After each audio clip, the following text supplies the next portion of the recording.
Hello everyone, welcome to definite success Pathshala. मैं आपकी Hindi educator Rupali Verma. भाई आज क्या लेकर आए हैं? आज हम क्लास 10th कोर्स बी के स्टूडेंट्स की शिकायत को दूर करने वाले हैं। जब हमने कोर्स ए का सैम्पल पेपर इशू किया तो बहुत सारे मैसेजेस आए कि मैम कोर्स बी का सैम्पल पेपर कैसा पैटर्न है, क्या है, आप बता दीजिए। तो लीजिए हम आ गए कोर्स बी का पैटर्न लेकर भी। तो ज़रा थोड़ा सा ध्यान देते हुए आज हम पूरा सैम्पल पेपर समझाने वाले हैं। तो ध्यान दीजिए, class 10th Hindi course B है। ओके, कौन सा है? Course B. अब अगर आज कोई कोर्स ए वाला स्टूडेंट देख रहा है तो ध्यान से देखिए, आप चैनल पे जाइए, वहाँ पर आपको ऑलरेडी कोर्स ए का जो सैम्पल पेपर है वो अपलोडेड मिलेगा। सीबीएसई ने रिसेंटली अभी ये पेपर इशू किया है और हमें ये बताया है कि किस तरीके से ये पेपर आने वाला है। ठीक है, सिंपल किस तरीके से आएगा ये चीज़ आपको ध्यान देनी है कि इनमें क्वेश्चंस के पैटर्न पिछले साल से बदले हैं। ठीक है, पहले ही जैसे हमने आपको स्टार्टिंग में ही बता दिया था और लगभग शायद हम अक्सर वीडियो में बताते भी रहते हैं कि इस बार आपके एमसीक्यूज़ के वेटेज को कम कर दिया गया। लास्ट ईयर क्या था? 50-50 रेशियो था। 50 आपका मल्टीपल चॉइस क्वेश्चन था, 50 आपका सब्जेक्टिव क्वेश्चंस थे। लेकिन अब इन्होंने ये चीज़ बदल दी है। अब जो एमसीक्यूज़ हैं वो बहुत ही कम आ रहे हैं। तो इनमें भी जो आपके एमसीक्यूज़ आ रहे हैं वो आपकी सिर्फ एक बुक से आ रहे हैं, वो है स्पर्श बुक से। ठीक है, स्पर्श बुक के सभी अध्याय यानी कि आप गद्य खंड और काव्य खंड दोनों मिला लीजिए। जितने अध्याय हैं आपके करीबन बुक में 14 अध्याय दिए गए हैं और इन्हीं 14 अध्यायों में से आपके पास में एमसीक्यूज़ आएंगे। किस तरीके से आएंगे, क्या आएंगे, ये मैं आपको बताती हूँ। इसके अलावा आपको जो ये क्वेश्चन पेपर आएगा, ध्यान दीजिएगा, ये क्वेश्चन पेपर आपका 4 खंडों में विभक्त है। अभी लास्ट ईयर तक कितना था? 2 खंड में विभक्त था। वो बेसिस थे मल्टीपल चॉइस क्वेश्चंस और क्या कहते हैं आपके सब्जेक्टिव क्वेश्चन के अकॉर्डिंग। लेकिन अब इन्होंने इसे 4 खंडों में विभक्त किया है, जैसे कि 4 खंडों में हम पढ़ते हैं। ठीक है ना, सिंपल हमारे पास लिटरेचर रहता है, व्याकरण रहता है और लेखन रहता है। ये 3 चीज़ें तो हम पढ़ते हैं। इसके अलावा एक अपठित बोध हमारे पास में आ जाता है। इसी बेसिस पे इन्होंने ये 4 खंड हमारे सामने प्रस्तुत कर दिए हैं।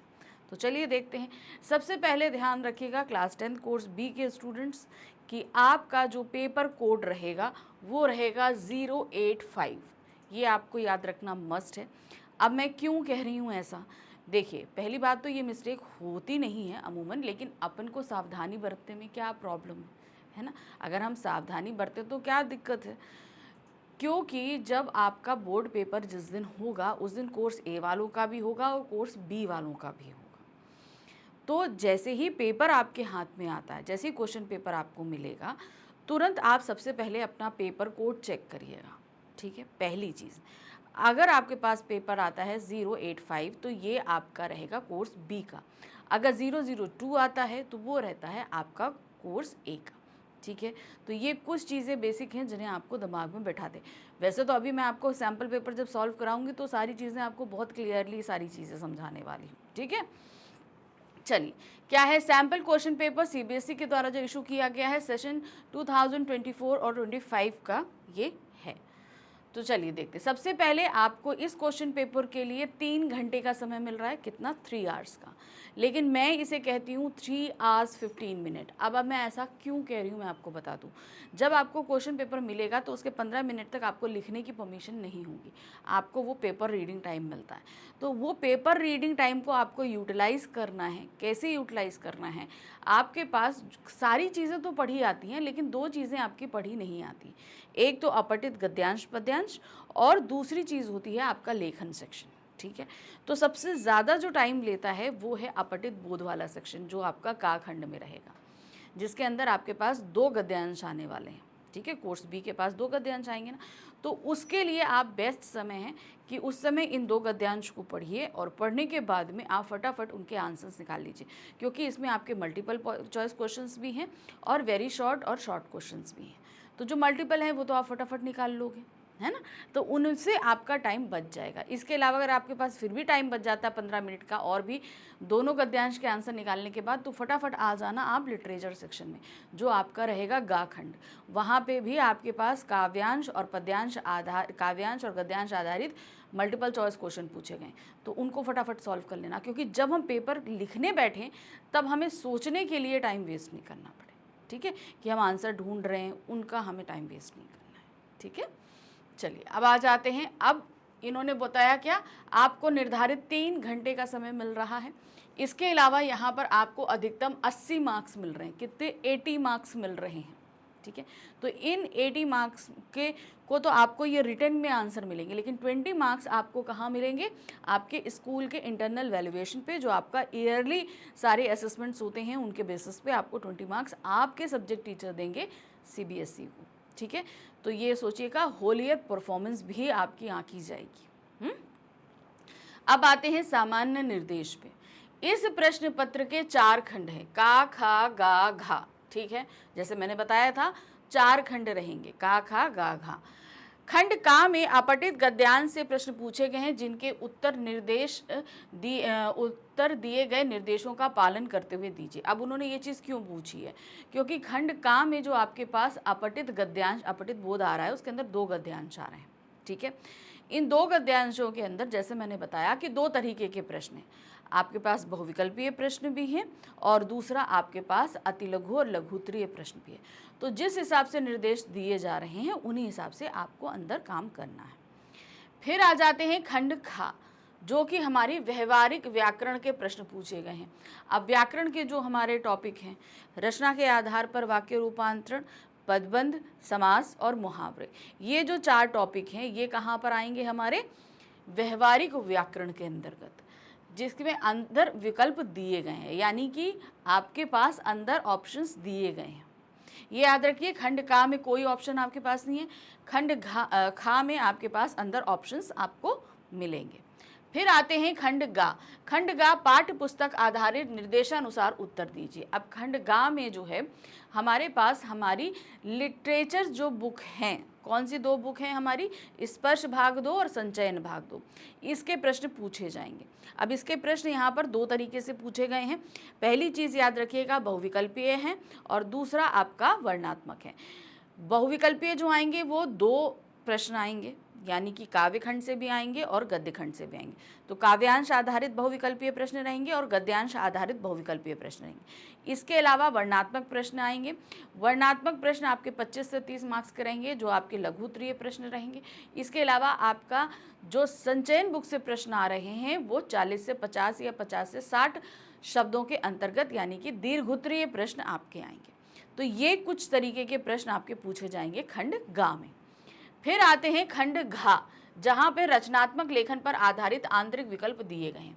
अब यहाँ पर देखिए क्या है, रचनात्मक लेखन। लेखन हमारे क्या है? अनुच्छेद लेखन, पत्र लेखन, फिर उसके बाद आता है आपका ईमेल लेखन, फिर आपका लघु कथा लेखन भी है, साथ ही साथ आपका सूचना लेखन है ना, बहुत सारे लेखन है ना। तो वो सारे लेखन आपके किसके अंतर्गत आ रहे हैं? रचनात्मक लेखन के अंतर्गत आ रहे हैं। प्रश्न पत्र में कुल 16 प्रश्न हैं और सभी प्रश्न अनिवार्य, यानी खंड का से लेकर खंड घा तक टोटल 16 प्रश्न पूछे गए। हम 16 मेन प्रश्नों की बात करें, उसके अंदर उप प्रश्न हैं, फिर उनमें ऑप्शंस दिए गए हैं। तो 1 से लेकर 16 तक के आपको सारे प्रश्न करने हैं, कोई भी प्रश्न छोड़ना नहीं है। अब यहाँ दिया यथासंभव सभी खंडों के प्रश्नों के उत्तर क्रमशः दीजिए। अब ध्यान दीजिएगा, सबसे पहले कि आपके पास जितने भी क्वेश्चंस हैं, जो भी आपके पेपर में क्वेश्चन के सीक्वेंस हैं, आपके आंसर शीट में उसी सीक्वेंस में काम होना चाहिए। जैसे मान लीजिए सबसे पहले आ रहा है खंड का। खंड का पहला प्रश्न है एक अपठित गद्यांश, उसके अंदर सबसे पहला प्रश्न है 3 बहुविकल्पीय प्रश्न है, 2 आपके लघु उत्तरीय हैं। तो आप क्या करोगे? सबसे पहले अपनी आंसर शीट में का सेक्शन सॉल्व करोगे। का के बाद सबसे पहले पहला गद्यांश लोगे, उसके 5 प्रश्न हल करोगे, फिर दूसरा गद्यांश लोगे, उसके 5 प्रश्न हल करेंगे, उसके बाद खंड खा शुरू हो जाएगा। खंड खा में आपके सबसे पहले आ रहे हैं रचना के आधार पर वाक्य भेद, उसके 4 प्रश्न करेंगे, पदबंध के 4 प्रश्न करेंगे, समास के 4 प्रश्न करेंगे, फिर मुहावरे के 4 प्रश्न करेंगे। तो जिस सीक्वेंस में आपके पास क्वेश्चन पेपर्स में प्रश्न हैं, उसी सीक्वेंस में। ये मत सोचिएगा कि अरे चलो पहले रचनात्मक लेखन हम कर लेते हैं, क्वेश्चन नंबर 12, 13, 14, 15, 16 ये हम पहले कर लेते हैं, बाकी हम बाद में करेंगे। ये काम नहीं करना। जो सीक्वेंस दिया गया है उस सीक्वेंस को आपको फॉलो करना ही करना है, ये आप ध्यान रखिएगा। ठीक है, चलिए अब शुरू कर लेते हैं हम अपना क्वेश्चन पेपर। सबसे पहले आ रहा है खंड का। खंड का में सबसे पहले आप जो खंड का हमारा है वो पूरा अपठित बोध है, यानी कि इसके अंदर आपके पास 2 गद्यांश दिए गए हैं, अपठित गद्यांश दिए गए। इन गद्यांश को हमें ठीक से पढ़ना है और पढ़ने के बाद इस पर आधारित जो प्रश्न हैं उन्हें पूछना है। तो ये गद्यांश हमारा 7 मार्क्स का है, जिसमें 3 मार्क्स के हमारे पास में बहुविकल्पीय प्रश्न हैं और 4 मार्क्स के हमारे पास में रहेंगे लघु उत्तरीय प्रश्न। ठीक है, चलिए देखिए क्या है। गद्यांश को बहुत ध्यान से आप पढ़ोगे।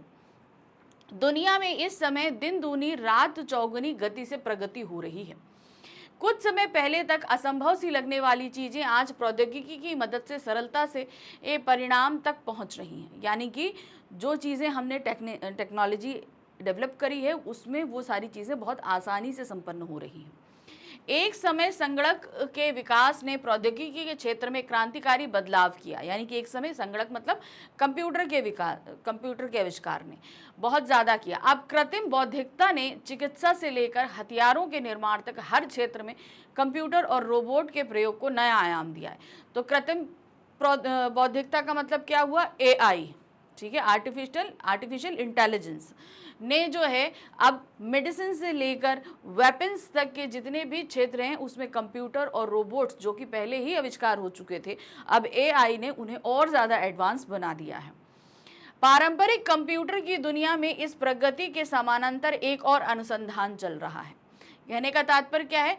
जो एक पूरा ट्रेडिशनल कंप्यूटर है उसका इस्तेमाल तो हम सभी अपने घर में, अपने मोबाइल्स में किसी न किसी तरीके से कर रहे हैं, ठीक है, लेकिन इसके पैरेलल ही एक और खोज चल रही है, एक और जो है वो रिसर्च चल रही है जिसका नाम है क्वांटम का कंप्यूटिंग, यानी अति सूक्ष्मता का विज्ञान।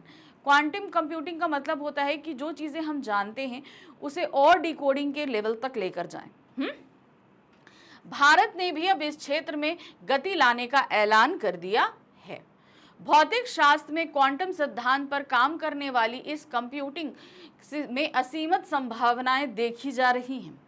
शोध के लिहाज से यह विषय किसी के लिए भी उच्च रुचि का विषय हो सकता है। अगर कोई व्यक्ति बहुत ही ज़्यादा, कहते हैं ना, बहुत सारे लोगों को खोज करने की एक आदत सी होती है, तो अगर किसी के अंदर ये सारी चीज़ें हैं तो वो इस क्षेत्र में काफ़ी रुचि लेता है।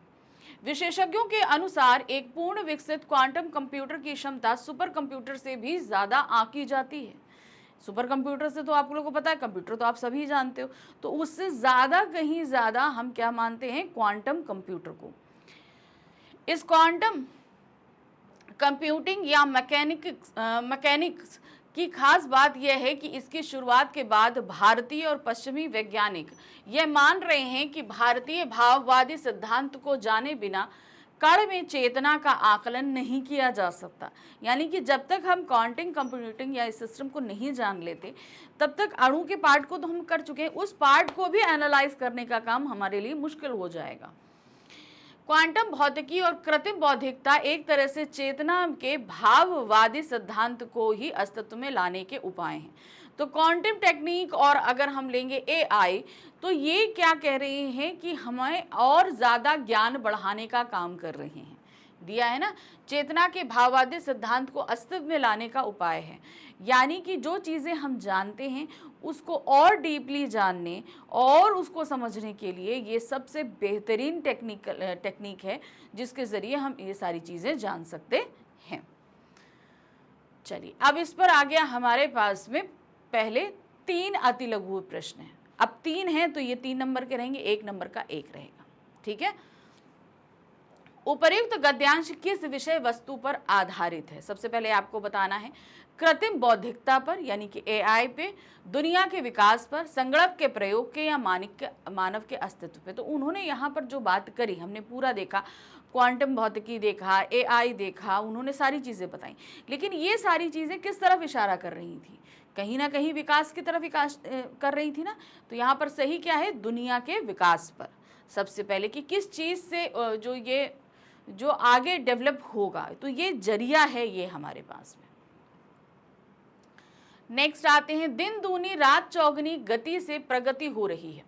पंक्ति के आश्रय पर बहुत ही तेज, दिन दूनी रात चौगनी गति से प्रगति हो रही है। पंक्ति से आश्रय क्या है?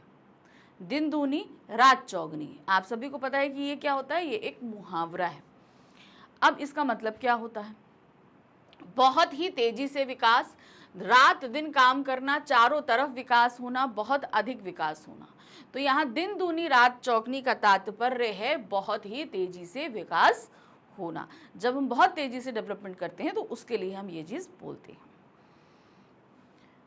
नेक्स्ट आते हैं, निम्नलिखित कथन और निष्कर्ष को ध्यान से पढ़कर दिए गए विकल्प से सही उत्तर का चुनाव कीजिए। अब हमारे पास कथन और कारण आधारित प्रश्न आए हैं, ठीक है। कथन दिया गया है, उसके नीचे कारण दिया गया है। अब हम दोनों को पढ़ेंगे और फिर हम निकालेंगे कि इसमें क्या चीज है, कथन सही है या कारण सही है या दोनों सही है या दोनों गलत है, ठीक है।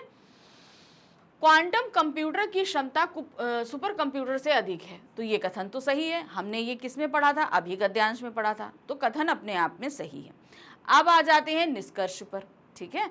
क्या दिया है, इससे विकास की गति को अधिक बल मिलेगा। बात सही है, अगर क्वांटम कंप्यूटर सुपर कंप्यूटर से कहीं ज्यादा अच्छा है तो हमारी विकास की गति बढ़ेगी और हमें ज्यादा विकास मिलेगा। तो हम ये कह सकते हैं कि कथन भी सही है और निष्कर्ष भी सही है, दोनों सही है। तो देखिए क्या है, कथन सही है लेकिन निष्कर्ष गलत है। नहीं, कथन और निष्कर्ष दोनों सही हैं, ये तो बिल्कुल ही सही है, ठीक है, दोनों सही हैं। कथन गलत है और निष्कर्ष सही है, नहीं, कथन और निष्कर्ष दोनों गलत है। तो यहाँ हमारा सेकंड वाला जो ऑप्शन है ये एकदम सही होगा, कथन और निष्कर्ष दोनों सही है। चलिए, अभी हमने आपसे क्या बोला कि जो हमारे पास अपठित गद्यांश आया, इसमें 3 हमारे बहुविकल्पीय प्रश्न थे, हमने वो बता दिए। अब 2 हमारे पास में क्या आएंगे, वो आएंगे लघु उत्तरीय प्रश्न। पहला प्रश्न है, जीवन को सरल बनाने में प्रौद्योगिकी की भूमिका को स्पष्ट कीजिए। अब जीवन को सरल, अब ये देखिए आंसर ये कहाँ दिया गया है, आपको गद्यांश में ऑलरेडी दिया गया, बस वहीं से लेकर आना है आपको। देखिए क्या यहाँ दिया है, कठिन चीजें आसान हो गई हैं और सरलता से परिणाम तक पहुंचा जा सकता है। देखिए यहाँ पर अभी जो आपको सैंपल पेपर सीबीएसई ने इशू किया है ना, ये आपको पूरे आंसर्स नहीं बता रहा है, ये आपको पॉइंट्स बता रहा है कि आपको इन पॉइंट्स पे पूरा यहाँ पर लिखना है। हम ऐसे भी सैंपल पेपर डिस्कस कर रहे हैं यहाँ पर सीबीएसई वाला, तो यहाँ पर डिटेलिंग में आंसर आपको कहीं नहीं मिलेंगे, आपको पॉइंट्स में मिलेंगे। उन पॉइंट्स को आपको एलिब्रेट करना है, आपको पूरी तरीके से लिखना है। तो यहाँ पर इन्होंने कहा बोला कि जीवन को सरल बनाने में प्रौद्योगिकी की भूमिका को स्पष्ट कीजिए। अब प्रौद्योगिकी की भूमिका क्या रहेगी, वो कठिन चीज़ों को आसान हो गई है, हमारी पहली चीज़ तो ये है, और दूसरा सरलता से परिणाम तक पहुँचा जा सकता है।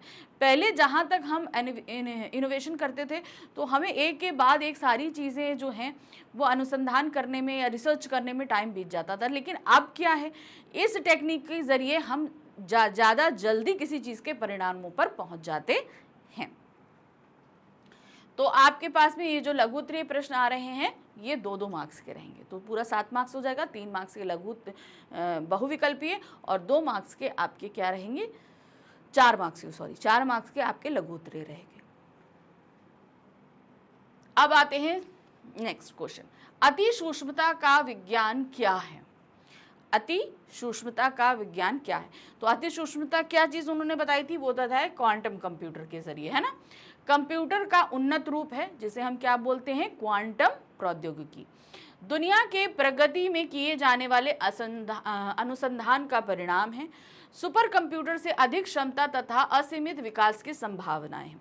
तो अति सूक्ष्मता का विकास है कि अभी तक हमारे पास कंप्यूटर था तो चीज़ें थोड़ी आसान हुई, एआई के ज़रिए और ज़्यादा आसान आ रही है, लेकिन आने वाले भविष्य में हम चीज़ों को और ज़्यादा डीपली जानना चाहते हैं। तो उनको जानने के लिए हमें क्या है, क्वांटम कंप्यूटर की जो है प्रौद्योगिकी का इस्तेमाल किया जा रहा है, उसी को क्या बोला गया है, अति सूक्ष्मता का विज्ञान। इसके ज़रिए क्या है, हम ज़्यादा जल्दी और बहुत ही जो है क्रिस्टल क्लियर परिणामों तक पहुँच सकते हैं। तो ये सारी चीजें आपको यहाँ पर डिटेल में देनी होंगी। चलिए अब हम आ जाते हैं अपने दूसरे गद्यांश पे। आपको दोनों गद्यांश करने हैं, कोई ऑप्शन नहीं है। पहली चीज तो ये ध्यान रखिएगा, आप लोग ये सोच रहे हो कि 2 गद्यांश दिए गए हैं तो दोनों में से एक गद्यांश करना है, नहीं, आपको दोनों गद्यांश करने हैं और इन गद्यांश के अंदर आपके पास कोई ऑप्शन नहीं है, यानी खंड का में समझ लीजिए आपके पास कोई भी ऑप्शन नहीं दिया जाएगा। जो 2 गद्यांश है दोनों ही करने हैं। अब दूसरा गद्यांश भी आपका 7 मार्क्स का रहेगा, पहला भी 7, दूसरा भी 7। तो अपठित गद्यांश कितना हो गया, जो का खंड है वो हमारा कितना हो गया, 14 मार्क्स का, ठीक है। चलिए आगे बढ़ते हैं। पहले ध्यान से हम पूरा गद्यांश पढ़ेंगे। सूरज हमारी ऊर्जा की सारी कमियों को पूरा कर सकता है। यह एक विशाल रिएक्टर जैसा है। वैज्ञानिकों का प्रयास है कि कृत्रिम सूरज को धरती पर बनाया जाए। इसके लिए ये फ्यूजन तकनीक पर काम कर रहे हैं।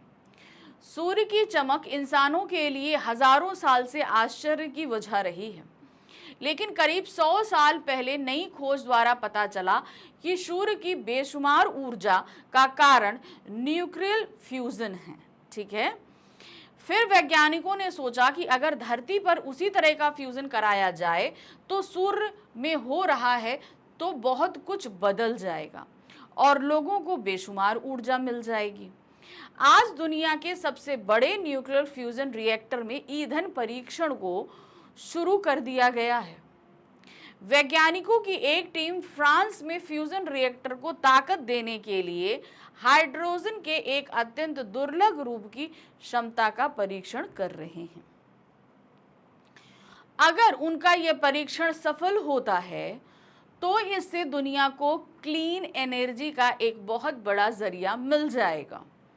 इससे न केवल जीवाश्म ईंधनों पर निर्भरता घटेगी। जीवाश्म मतलब होता है जैसे लकड़ी है, कोयला है, ये सारी चीज़ें क्या है, ये सारी चीज़ें बहुत समय से ज़मीन के नीचे दबी रही हैं ना, कोयला, पेट्रोल, ये सारी चीज़ें, तो वो सारी चीज़ें अब हमारे हम पेट्रोल के रूप में इस्तेमाल कर रहे हैं, तो ये क्या है, जीवाश्म ईंधन कहलाता है। बल्कि पर्यावरण को भी लाभ होगा। पर्यावरण को लाभ कैसे होगा, हम पेड़ों को काटना बंद कर देंगे, ठीक है, और फिर ये जो ईंधन हम इस्तेमाल करेंगे इसके जो साइड इफेक्ट, जैसे हम लोग कार्बन डाइऑक्साइड का बहुत ज़्यादा उत्सर्जन करते हैं, तो उससे बच जाएंगे। न्यूक्लियर फ्यूजन लंबे समय तक वातावरण में मौजूद रहने वाले रेडियोधर्मी अपशिष्ट उत्पन्न नहीं करता है। जैसे मैंने बताया कि जो कहते हैं ना, जो उत्सर्जन होता है, हम एनर्जी एब्जॉर्ब तो कर लेते हैं, उसके बाद जो उत्सर्जन होता है वो ज़्यादा हार्मफुल होता है, वही पृथ्वी को गर्म कर रहा है। ये अक्षय ऊर्जा से भी अधिक विश्वसनीय ऊर्जा स्रोत है। नाभिकीय संलयन द्वारा उत्पन्न ऊर्जा मानव जाति को लंबे समय से चली आ रही खोजों में सबसे महत्वपूर्ण है, क्योंकि यह तुलनात्मक रूप से काफ़ी स्वच्छ है। अगर हम इसको कंपेयर करें जो अभी तक हम इस्तेमाल कर रहे हैं और इसको, तो ये जो अब आएगी हमारे पास में ये ज़्यादा अच्छी है, अर्थात ये कम कार्बन का उत्सर्जन करती है। यानी कि अभी जो हम कर रहे हैं, जैसे आप लोग देखते हैं ना कि हम लोग मान लीजिए एक छोटी सी चीज़, हमारे घर में अगर एसी भी चलता है तो उसका जो उत्सर्जन है वो कार्बन डाइऑक्साइड बहुत फेंकता है, लेकिन अगर हम इसका इस्तेमाल करेंगे तो इसमें आधे से भी कम कार्बन उत्सर्जन होगा। साथ ही ये तकनीकी क्षमता के साथ 100% स्वच्छ भी है। टेक्नोलॉजी के साथ अगर इसको हम करें तो ये उसके साथ पूरी तरह सेट बैठती है, साफ सुथरी है, ये चीज़ बताई गई। ठीक है, चलिए अब इस पर वही चीज़ है, 3 आपके पास अति लघु प्रश्न है और 2 आपके पास लघु, सॉरी 3 आपके बहुविकल्पीय हैं और 2 लघु उत्तरीय।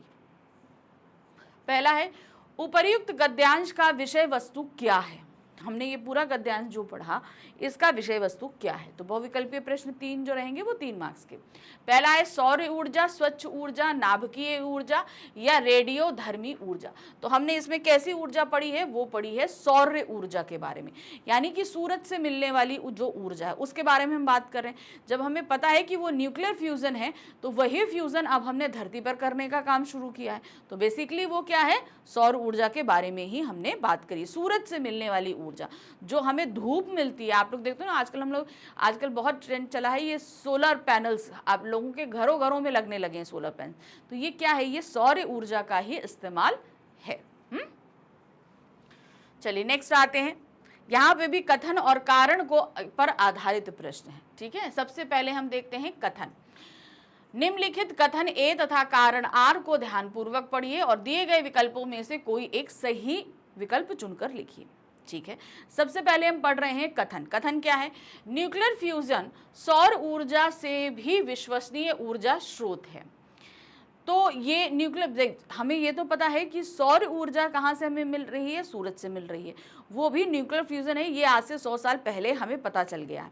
तो फिर वैसा ही न्यूक्लियर फ्यूजन हम धरती पर कर रहे हैं। ठीक है ना, फिर आते हैं दूसरा, इससे दुनिया को स्वच्छ ऊर्जा प्राप्त होगी। तो मेरे हिसाब से कथन और कारण दोनों ही सही हैं। तो हम क्या लिखेंगे, कथन ए सही है और कारण आर उसकी सही व्याख्या करता है। तो कथन जो कहा गया है वो बिल्कुल सही है और कारण सही कह रहा है कि जो ऊर्जा हमें मिलेगी वो एकदम स्वच्छ ऊर्जा होगी। ठीक है, ये चीज बताई गई है। अब आ जाते हैं हम गा पे, यानी कि तीसरा हमारे पास बहुविकल्पीय प्रश्न। क्या दिया गया है, वैज्ञानिकों द्वारा कृत्रिम सूरज को धरती पर बनाने के पीछे कारण है। अब वैज्ञानिक जो है कृत्रिम सूरज बना रहे हैं धरती पर। कृत्रिम सूरज का मतलब क्या हो गया, ये जैसी सौर ऊर्जा, यानी कि आपको पता है कि सूरज के अंदर न्यूक्लियर फ्यूजन के जरिए ही ऊर्जा डिस्चार्ज हो रही है, तो वैसा ही वैज्ञानिकों ने फ्यूजन धरती पर बनाने का काम किया है। तो क्या है, वैज्ञानिकों द्वारा कृत्रिम सूरज को धरती पर बनाने के पीछे का कारण क्या है, क्यों ऐसा वो कर रहे हैं। ऊर्जा की कमी दूर करने के लिए, पर्यावरण के लाभ के लिए, प्राकृतिक ऊर्जा संग्रह के लिए या फ्यूजन तकनीक को सिद्ध करने के लिए। तो वो यहाँ पर क्या कर रहे हैं, वो है आपका ऊर्जा की कमी को दूर करने के लिए। भाई देखिए क्या होता है, सूरज की ऊर्जा हमें हमेशा मिलती रहती है, ठीक है, हमेशा मिलती रहती है, लेकिन हमारा जो वेदर कंडीशन होती है उसकी वजह से कुछ टाइम के लिए ऐसा होता है कि ये ऊर्जा कहीं ना कहीं बाधित हो जाती है और उस ऊर्जा का हम सही तरीके से इस्तेमाल नहीं कर पाते। तो अब ये न्यूक्लियर फ्यूजन बनाने का कारण ये है कि जो टाइम हमारा सौर ऊर्जा हमसे बाधित होती है हम उस समय इसका इस्तेमाल कर सकें। ठीक है, तो सबसे जो ऊर्जा की कमी हो जाती है उसको दूर करने के लिए। आप सभी देखते हैं आजकल ऊर्जा के हर चीज इलेक्ट्रिसिटी बेस है, तो ये क्या है, ये ऊर्जा ही है ना। चलिए अब हमारे पास दो लघुत्तरीय प्रश्न है। तो अगर जहां 2 नंबर का आपका आंसर आया तो आप सीधे समझ लेना कि ये लघुत्तरीय ही है और आपको 25 से 30 शब्दों के अंदर इसका आंसर देना है। ये दिमाग में एकदम साफ रखिए। आते हैं आगे, सूर्य को असीमित ऊर्जा का स्रोत क्यों माना जाता है। क्या कारण है सूर्य को असीमित ऊर्जा का स्रोत मानते हैं, अब इसे आपको डिटेल लिखना है। अक्षय ऊर्जा का स्रोत होने से और ऊर्जा की कमी को पूरा करने की क्षमता होने के कारण। अब इन्होंने क्यों बताया कि देखिए सूर्य के अंदर अक्षय ऊर्जा है, अक्षय का मतलब जानते हैं ना, कभी ना खत्म होने वाली ऊर्जा, क्योंकि उसके अंदर इतना ज्यादा रिएक्शन हो रहा है कि जो आने वाले ना जाने कितने करोड़ों सालों तक फ्यूजन होता ही रहेगा, ये हम सभी जानते। तो वो अक्षय ऊर्जा का पात्र है जो कभी खत्म नहीं होगा। तो इन्होंने क्या बोला, असीमित ऊर्जा का स्रोत है, इसका रीजन आप बता देंगे। फिर उसके बाद आते हैं ऊर्जा की कमी को पूरा करने की क्षमता होने के कारण। अब सूर्य में असीमित ऊर्जा क्या है कि वो देखिए इतनी बड़ी हमारी धरती है, इस धरती पे ना जाने कितने लोग रहते हैं और सभी ऊर्जा का इस्तेमाल करते हैं। हम लोग आजकल देखिए हर चीज़ हमारा इलेक्ट्रिसिटी बेस है, यानी कि हम कहीं ना कहीं ऊर्जा का ही इस्तेमाल कर रहे हैं। तो ये ऊर्जा की कमी हमारी कौन पूरी कर रहा है, सूरज ही तो पूरी कर रहा है। कहाँ से मिला है, हम कह रहे हैं कि अगर सूरज की रोशनी बाधित हो जाए तो हमारी धरती कुछ दिन भी नहीं टिकेगी, यहाँ पर हर एक चीज़ ठप पड़ जाएगी। होगा कि नहीं होगा। तो इसलिए हमने क्या बोला कि ऊर्जा की कमी को पूरी करने की क्षमता सौर ऊर्जा पर है। हम जितनी आज टेक्निक इस्तेमाल कर रहे हैं, सब कुछ कर रहे हैं, ये सब सूर्य की ऊर्जा पर ही डिपेंड है। तो इसे आप पूरा यहाँ डिटेल में लिखेंगे। नेक्स्ट क्वेश्चन है, नाभिकीय ऊर्जा जीवाश्म ईंधनों से किस प्रकार भिन्न है। नाभिकीय ऊर्जा यानी कि नभ जो प्राप्त हो रही है वो, जीवाश्म ऊर्जा यानी कि जो हमें धरती के अंदर से जीवाश्म ईंधन प्राप्त हो रहे हैं वो धरती के अंदर से, जिनमें पेट्रोलियम पदार्थ हैं आपके, ठीक है। तो इनमें आपको बताना है डिफरेंस किस तरीके से। तो देखिए क्या है, स्वच्छ ऊर्जा का स्रोत होने पर पर्यावरण की सुरक्षा एवं लाभ और जैविकी ऊर्जा से अधिक विश्वसनीय। अब देखिए नाभिकीय ऊर्जा क्या इन्होंने बताई, जो हमको सूर्य से प्राप्त हो रही है, ठीक है। सूर्य से प्राप्त होने वाली ऊर्जा क्या है, वो नाभिकीय ऊर्जा कहलाती है, यानी कि नभ से प्राप्त हो रही है, आसमान से। अब जो सूर्य से प्राप्त हो रही है उसको फ्यूजन करके अगर हम यहाँ पर बनाते हैं, मान लीजिए अगर उसका फ्यूजन करके धरती पे बनाते हैं तो भी वो वही फ्यूजन है, ठीक है ना। तो अब उसको इस्तेमाल हम जो कर रहे हैं उससे अधिक इन्होंने क्या, और जीवाश्म ईंधनों से किस प्रकार। अब जीवाश्म ईंधन क्या है कि मान लीजिए आज से करोड़ों साल लाखों साल पहले जो क्या नाम हमारी धरती जब बन रही थी तो बहुत तरीके से चीज़ें हुई, ठीक है। तो अब मान लीजिए उस समय जो जीवाश्म थे, जैसे आपके डायनासोर्स थे, ये जाकर जब धरती के अंदर दब गए, सारी चीज़ें हुई तो अंदर ईंधन बना, बहुत सारी चीज़ें, उन्हीं ईंधन को तो हम निकाल रहे हैं। हमें एक पता, एक लिमिटेड टाइम पीरियड पता है कि इतना ईंधन है, हम निकाल के ख़त्म कर लेंगे, इसके बाद कुछ नहीं है हमारे पास में। ठीक है, ये सारी चीज़ें हैं। तो वो उन्होंने बताया कि नाभिकीय ऊर्जा क्या है, वह स्वच्छ ऊर्जा का स्रोत है जो हमें आसमान से प्राप्त हो रहा है। पर्यावरण की सुरक्षा एवं लाभ है नाभिकीय ऊर्जा। दूसरा, जैविक ऊर्जा से अधिक विश्वसनीय है। तो जो नाभिकीय ऊर्जा है, वो जो जैविक ऊर्जा है, उससे कहीं अधिक विश्वसनीय होती है। और जो जीवाश्म ईंधन है, उनका एक लिमिटेड स्रोत है, और साथ ही साथ ये कार्बन डाइऑक्साइड का उत्सर्जन ज़्यादा करती है। हमेशा ध्यान रखिए, पेट्रोल डीजल जो आप इस्तेमाल करते हैं, उसका अगर उत्सर्जन होता है तो गाड़ियों में पड़ने के बाद वो बहुत ज़्यादा पोल्यूशन देते हैं। लेकिन अगर उसी जगह आप कंप्रेस एयर डलवाते हैं, यानी कि CNG, कंप्रेस नेचुरल गैस अगर आप पड़वाते हैं, तो उससे जो उत्सर्जन होता है तो वो ज़्यादा हार्मफुल नहीं होता है। तो वो चीज़ आपको यहाँ बताई गई। तो इस तरीके से ये 2 गद्यांश हमारे खत्म हो गए, और खंड का हमने जो खत्म किया वहाँ पर हमसे कितने 14 मार्क्स के क्वेश्चन पूछ लिए गए। 7 मार्क का एक गद्यांश, 7 मार्क का दूसरा गद्यांश। तो इस तरह 14 क्वेश्चन, 14 मार्क्स जो हैं वो हमने कहाँ कवर अप किए, अपने का सेक्शन में। अब हम आ जाते हैं अपने खा सेक्शन में, जो कि हमारा टोटल व्याकरण आधारित है। किस पे आधारित है? व्याकरण आधारित। चलिए देखिए क्या कहता है व्याकरण में। सबसे पहले जो हमारा क्वेश्चन नंबर 3, 4, 5, 6, ये 4 क्वेश्चन हमारे क्या रहेंगे? व्याकरण आधारित। क्वेश्चन नंबर 3 है, पदबंध पर आधारित 5 प्रश्नों में से किन्हीं 4 प्रश्नों के उत्तर दीजिए। अब सबसे पहले हमारे पास आ रहे हैं पदबंध पर आधारित 5 प्रश्न, लेकिन हमें करने कितने हैं? 4 प्रश्न। एक प्रश्न 1 नंबर का, 4 प्रश्न करेंगे 4 नंबर के। तो पदबंध कितना हो गया? 4 नंबर का। सेम इसी तरह रचना के आधार पर वाक्य के भेद पे भी आपसे 5 प्रश्न पूछे जाएंगे, उसमें भी आपको 4 प्रश्न करने हैं, 4 नंबर मिलेंगे। फिर इसी तरीके से आपके पास समास आधारित 5 प्रश्न पूछे जाएंगे, 4 प्रश्न करने हैं, 4 नंबर के। मुहावरे पे 5 प्रश्न पूछे जाएंगे, 4 प्रश्न करने हैं, 4 नंबर के। तो कितना हो गया? 4, 4, 8, 4, 12, 4, 16। तो हमारा ये जो खास सेक्शन है, जो व्यवहारिक व्याकरण पर आधारित है, ये हो जाएगा टोटल 16 मार्क्स का। कितना मार्क्स का? 16, यानी कि 16 मार्क्स का। 14 मार्क्स हमारे हो गए अपठित बोध, 16 मार्क्स ये, तो टोटल हो गए 30 मार्क्स। ठीक है, तो चलिए आगे बढ़ते हैं। अब क्वेश्चंस फटाफट सॉल्व करते हैं। देखिए किस टाइप्स के क्वेश्चन, क्योंकि अभी तक हमारे पास में व्याकरण आता था बहुविकल्पीय प्रश्नों के रूप में, लेकिन अब उन्होंने हटा दिया, और जो हमारे पास जो पहले सिलेबस दिया था उसके अकॉर्डिंग आपके पास अति लघु और लघुत्तरीय प्रश्न आने थे। अब ये प्रश्न किस तरीके के हैं ये आपको देखना है। ठीक है, तो चलिए, पदबंध पर आधारित 5 प्रश्नों में से कोई 4 प्रश्न करने हैं। 4 नंबर का ये है, 1 नंबर का एक प्रश्न, और 4 करोगे तो 4 नंबर के हो जाएंगे। देखिए क्या है, वजीर अली की जाबाजी और साहसिक कारनामों से सभी परिचित थे। वाक्य में से विशेषण पदबंध चुनकर लिखिए। ठीक है, क्वेश्चन क्या दिया गया है कि आपको विशेषण पदबंध चुनना है। इसमें विशेषण क्या होता है आप सभी को पता है ना? विशेषण क्या होता है? विशेषण होता है आपका जो संज्ञा और सर्वनाम की विशेषता बतलाते हैं। अब आपको नहीं विशेषण पता तो सिंपल एक काम करो, संज्ञा या सर्वनाम पहले सर्च कर लो। ठीक है, अब यहाँ पर वजीर अली, ठीक है, वजीर अली हमारा क्या है? ये हमारा संज्ञा है। सिंपल एक समझ लो, ये संज्ञा हुआ। अब इस संज्ञा की विशेषता क्या है कि इसकी जाबाजी और साहसिक, तो ये हमारा क्या हो जाएगा? विशेषण पदबंध। समझ में आया? क्या है ये? विशेषण पदबंध। चलिए देख लेते हैं, चेक कर लेते हैं, सही है। देखिए, जाबाजी और साहसिक कारनामे आपके क्या होंगे? विशेषण पदबंध। नेक्स्ट आते हैं, किसी वाक्य में संज्ञा पदबंध की पहचान कैसे की जा सकती है? उदाहरण देकर स्पष्ट कीजिए। अब आपसे हम ये बोलेंगे कि कोई भी सेंटेंस है, उस सेंटेंस में अगर आपको संज्ञा पदबंध की पहचान करनी है तो आप किस तरीके से करोगे, फिर उसका एग्जाम्पल भी देना है। तो देखिए इन्होंने क्या दिया, जिस वाक्य में संज्ञा प्रमुख पद के रूप में प्रयुक्त हो।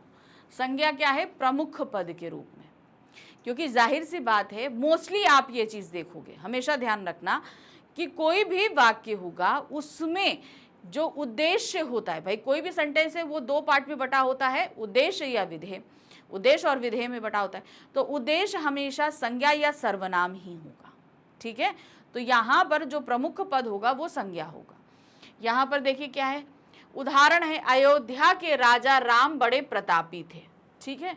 तो अब इसमें जो प्रमुख पद है, यानी कि इस पूरे सेंटेंस में हम किसके बारे में बात कर रहे हैं, हम अयोध्या के राजा राम के बारे में बात कर रहे हैं। तो ये पूरा ही पद क्या हो जाएगा, हमारा उद्देश्य है ना। अब इसको ऐसे समझिए,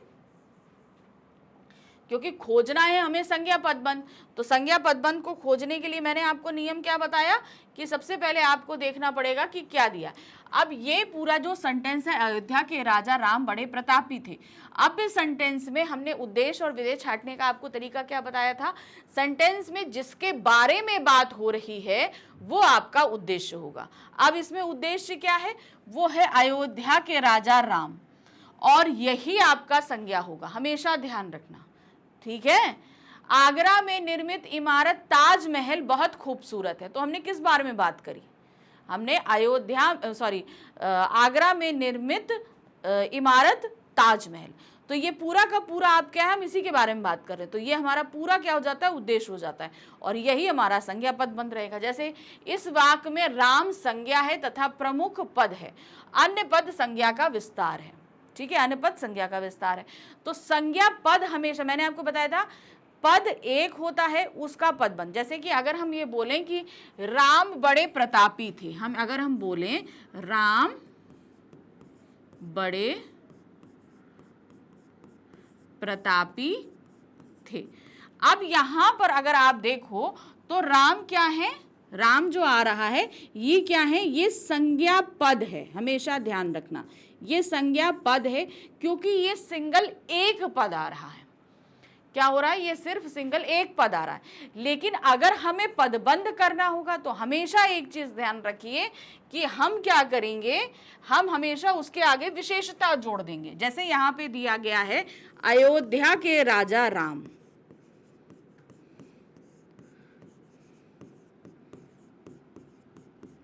तो ये अयोध्या के राजा राम जो हैं ये क्या है, ये विशेषण है। ये क्या हो रहा है, ये विशेषण है, ये विशेषण है। क्यों, क्योंकि ये राम की विशेषता को बता रहे हैं कि राम जो है वो अयोध्या के राजा हैं, सिंपल सी चीज है। लेकिन अगर हमें पदबंध बनाना होगा, मान लो सपोज अगर हमको पदबंध बनाना है तो हम क्या करते हैं, हम हमेशा जो है संज्ञा के साथ विशेषण अटैच कर देते हैं और फिर ये बन जाता है संज्ञा पदबंध। समझ में आया, हमेशा ध्यान रखना, यही चीज मैंने आपको बताई थी। तो संज्ञा को पहचानने का जरिया ये है, अगर आपको संज्ञा पहचाननी, जैसे उन्होंने संज्ञा पदबंध की बात करी है, तो सबसे पहले आप संज्ञा ढूंढ लो, ठीक है। उस संज्ञा से जुड़े हुए जितना भी आपका पदबंध आएगा, मतलब जितने भी विशेषण शब्द होंगे वो सभी आपके क्या हो जाएंगे, संज्ञा पदबंध, ठीक है, समझ गए। नेक्स्ट आते हैं, सबकी सहायता करने वाले आप आज उदास क्यों हैं, वाक्य में रेखांकित पदबंध का भेद बताइए। मैंने आपको जब पदबंध समझाया था तो मैंने क्या बताया था, अंडरलाइन जो भी वर्ड होता है उसके लास्ट वर्ड पे फोकस करो, लास्ट वर्ड जो होगा वही पूरा पदबंध होता है, ठीक है, यही चीज बताया था। अब यहाँ पर क्या बोला, सबकी सहायता करने वाले आप, तो लास्ट वर्ड क्या है, आप क्या होता है, सर्वनाम, ठीक है। तो इस तरीके से उससे पहले जो शब्द जुड़े हैं वो सभी विशेषण हैं, लेकिन वो क्या आ जाएंगे, सर्वनाम के रूप में आ जाएंगे। क्यों, क्योंकि वो आपकी विशेषता को बतला रहे हैं। अगर वो खाली अंडरलाइन होता आपकी सहायता करने वाले, तो क्या हो जाएगा, वो विशेषण पदबंध होगा। लेकिन आप अगर उसके अंदर कवर अप हो रहा है तो ये होगा आपका सर्वनाम पदबंध। नेक्स्ट आते हैं, मैं खेलते कूदते कक्षा पास कर लेता हूं, वाक्य में पदबंध का भेद बताते हुए कारण भी लिखिए, ठीक है। अब यहां पर क्या चीज है, आपको पदबंध बताना है, थोड़ा ध्यान दीजिएगा। इसमें ये नहीं पूछा है कि कौन सा पदबंध बताना है, सिर्फ आपको पदबंध बताना है, पदबंध का भेद बताना है। अब यहां पर देखिए क्या है, पहली चीज है खेलते कूदते, दूसरा है पास कर लेता हूं, ये दो पदबंध बन रहे हैं, सिर्फ दो पदबंध बन रहे हैं, ठीक है। अब आपको दोनों बता दो या कोई एक बता दो। तो इसमें आप देख रहे हो खेलते कूदते हैं और पास कर लेता हूं, दोनों ही चीजें।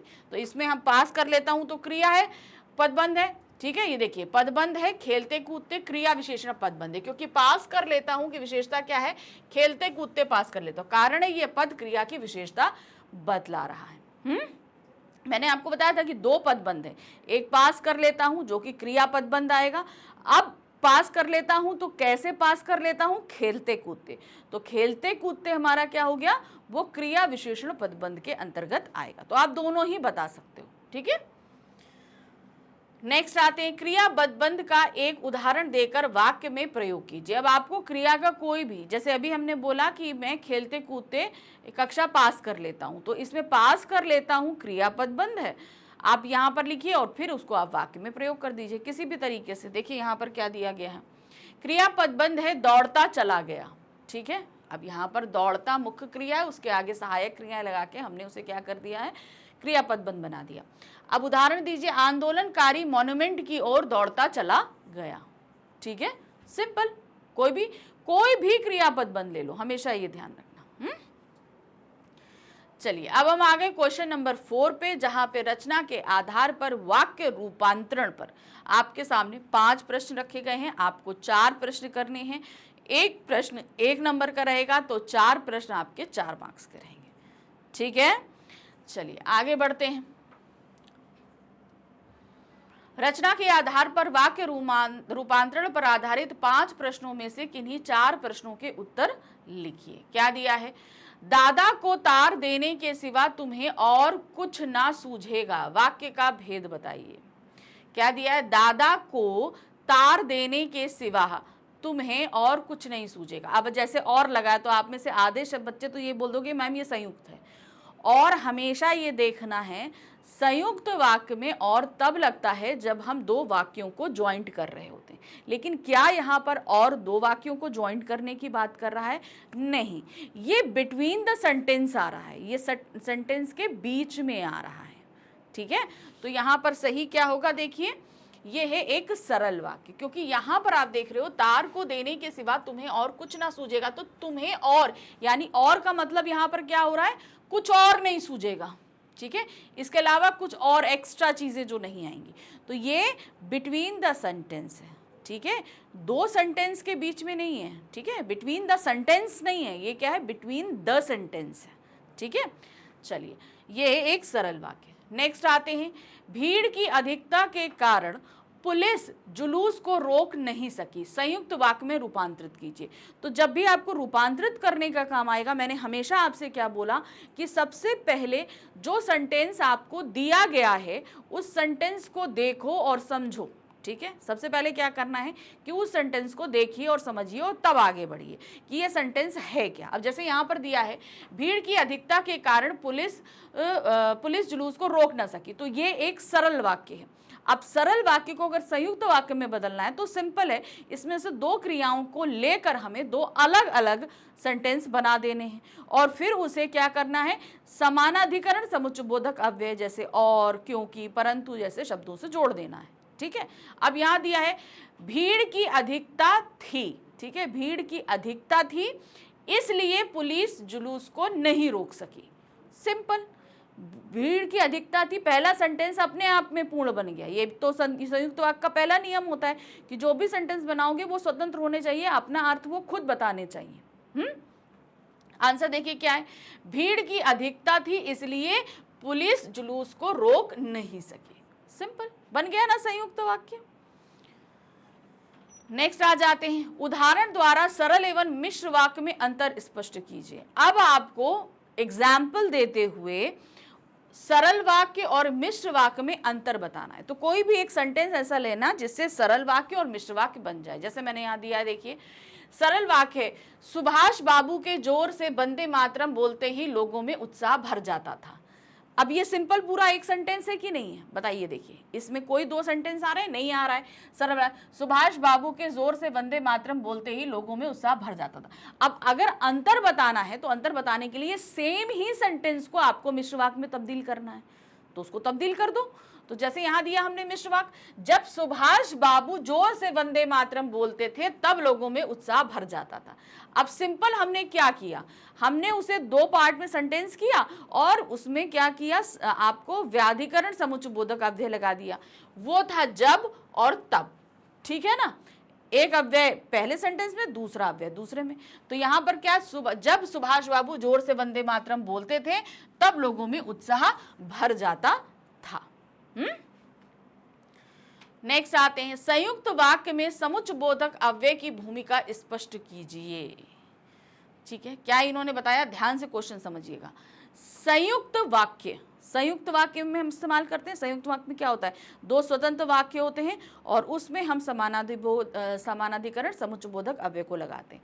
इन्होंने वही चीज पूछी है कि आपको समुच्चय बोधक अव्यय की भूमिका को व्यक्त करना है। तो सिंपल है, इसको उदाहरण देकर स्पष्ट कीजिए। जैसे दिया है, दो स्वतंत्र वाक्यों को समुच्चय बोधक अव्यय द्वारा जोड़ने पर संयुक्त वाक्य बन जाता है।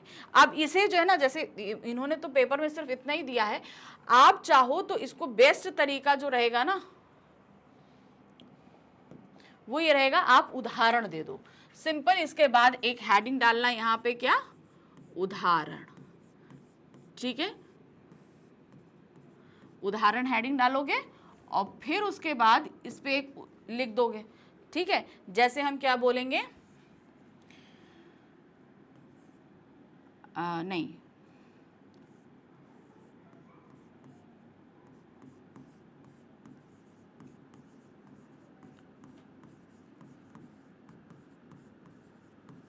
क्या दिया है, वर्षा शुरू हो गई। हमने क्या लिखा, वर्षा शुरू हो गई। तो यहां पर हमें समुद्र बोधक संयुक्त वाक्य बनाना है। तो उदाहरण क्या रहेगा, संयुक्त वाक्य रहेगा। हमने क्या लिखा, वर्षा शुरू हो गई। तो ये वाक्य अपने आप में स्वतंत्र है, अपने अर्थ को पूरा दे रहा है कि हाँ वर्षा शुरू हो गई। अब हम क्या बोलेंगे, वर्षा शुरू हो गई और क्या होगा,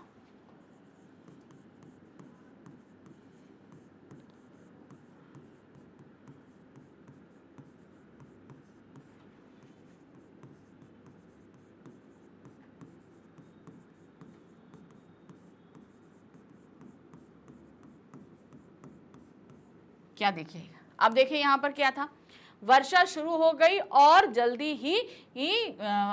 मैं जल्दी ही घर वापस आ गया। तो अब इसमें आपने ध्यान दिया, ये आपका क्या है, देखिए ये आपका क्या है,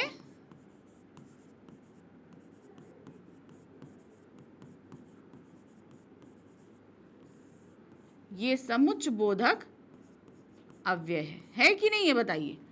ठीक है, तो मैंने यहां पर समुच्चय बोधक अव्यय के रूप को डिफाइन कर दिया। आप इस तरीके से डिफाइन कर सकते हो। ठीक है, तो ये एक तरीका बेस्ट रहेगा कि जब भी क्वेश्चंस पूछे जाएं उनका उदाहरण आप जरूर से जरूर दीजिएगा, तो आप सही तरीके से उसे एक्सप्लेन कर पाएंगे। चलिए नेक्स्ट है, गायन इतना प्रभावी था कि वह अपनी सुध-बुध खोने लगा। वाक्य का भेद बताते हुए कारण स्पष्ट कीजिए। अब भेद तो बताना है मगर साथ ही कारण भी स्पष्ट करना है कि भाई ये भेद है तो आखिर क्यों है, ये बताना है। तो आप यहाँ पर देख के रहे, गायन इतना प्रभावी था कि वह अपनी सुध-बुध खोने लगा। तो अब ये सीधे सीधे हमको ये समझ में आ रहा है कि ये एक मिश्र वाक्य है और की लगा हुआ है, की लगा हुआ है ना, तो की लगे होने से क्या हुआ, गायन इतना प्रभावी था। तो पहला वाक्य जो है यहाँ पर जो है अपूर्ण है और उसकी पूर्णता जब तक हम दूसरा वाक्य नहीं पढ़ते हमें समझ में नहीं आता। कि जो है वो एक व्याधिकरण अव्यय है जो कि हमेशा संज्ञा उपवाक्य में इस्तेमाल किया जाता है, जो कि मिश्र वाक्य का एक भेद है। सिंपल, इसको आप ऐसे एक्सप्लेन करोगे। चलिए देखिए यहाँ पर क्या है, मिश्र वाक्य की वाक्य में प्रयुक्त होने से पहले आधार वाक्य पर दूसरा वाक्य आधारित है, संपूर्ण वाक्य से स्पष्ट होता है। अब इन्होंने क्या करा, थोड़ा सा कंफ्यूजिंग आंसर है, मैं आपको बता देती हूँ। इन्होंने क्या किया, की लगाने से पहला वाक्य दूसरे वाक्य पर आधारित हो गया, है ना। तो यहाँ पर अगर हम देखेंगे कि दोनों ही वाक्य अपूर्ण है, अपने अपने वाक्यों को अपने अपने अर्थों को व्यक्त नहीं करते हैं जब तक कि हम दूसरे वाक्य को नहीं पढ़ते हैं, और ये अपूर्णता की के द्वारा साबित हो रही है। सिंपल सी एक चीज आपको यहाँ पर बता देनी, ठीक है। तो ये खत्म हो गए रचना के आधार पर वाक्य रूपांतरण। अब हम आ गए अपने व्याकरण के तीसरे टॉपिक पर। व्याकरण का हमारा तीसरा टॉपिक है समास, जिस पर पूछे जा रहे हैं 5 प्रश्न। हमें करने हैं 4 प्रश्न और एक प्रश्न के लिए 1 नंबर मिलेगा, तो 4 प्रश्न के लिए कितने मिलेंगे? 4 मार्क्स मिलेंगे। तो 4 यहाँ पर हो गए। ठीक है, आगे बढ़ते हैं। समास पर आधारित 5 प्रश्नों में से किन्हीं 4 प्रश्नों के उत्तर दीजिए। पहला प्रश्न है, सामासिक पद अन्य व्याकरणिक पदों से किस प्रकार भिन्न होता है? अब आपको बताना है समासिक पद यानी कि जो समास वाला पद होता है। ठीक है, जैसे कि हमने बोला नील कमल, नील गाय, ये सारे क्या होते हैं? ये समासिक पद होते हैं। अब ये बाकी व्याकरण वाले पदों से क्यों अलग होते हैं? तो इसको पूरा एक्सप्लेन करेंगे, उदाहरण भी दे दीजिएगा। ठीक है, यहाँ पर ये अन्य व्याकरणिक पदों के विग्रह करने पर विशेष अर्थ उत्पन्न नहीं होता है, जबकि समासिक पद के विग्रह से विशेष अर्थ ध्वनित होता है। अब इसको आप कैसे लिखोगे? उदाहरण भाई इन्होंने तो देखिए सीबीएसई में यही आंसर दिया था, तो मैंने आपको यही आंसर दे दिया, लेकिन बेस्ट तरीका ये रहेगा, मैं यही बोलूंगी कि आप उदाहरण देकर स्पष्ट करना। तो यहाँ पर अगर आप इसको उदाहरण दोगे, ठीक है, ये हमने उदाहरण दिया, तो सबसे पहले उदाहरण में हम क्या दे रहे हैं? व्याकरीकरण। ठीक है,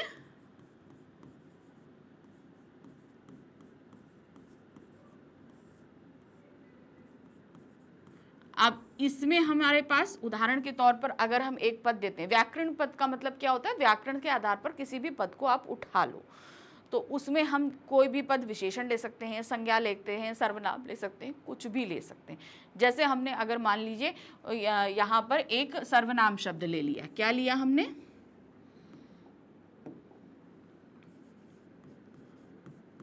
उन्होंने। ठीक है, उन्होंने लिया हमने।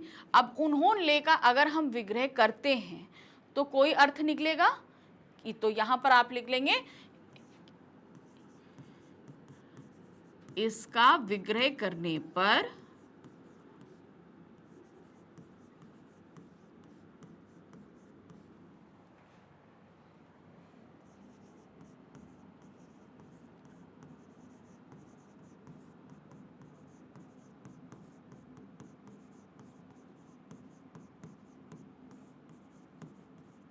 ठीक है।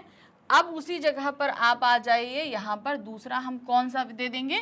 वो है सामासिक पद।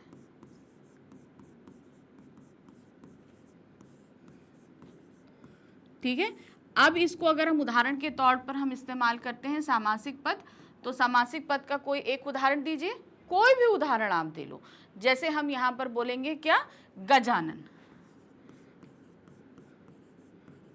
ठीक है, गजानन हमने उदाहरण दिया। अगर हम इसका विग्रह करते हैं, ठीक है, अब हम इसका क्या करेंगे? अगर हम इसका विग्रह करेंगे तो विग्रह करने पर हमारे पास में क्या निकलेगा? गज के समान आनन है जिसका।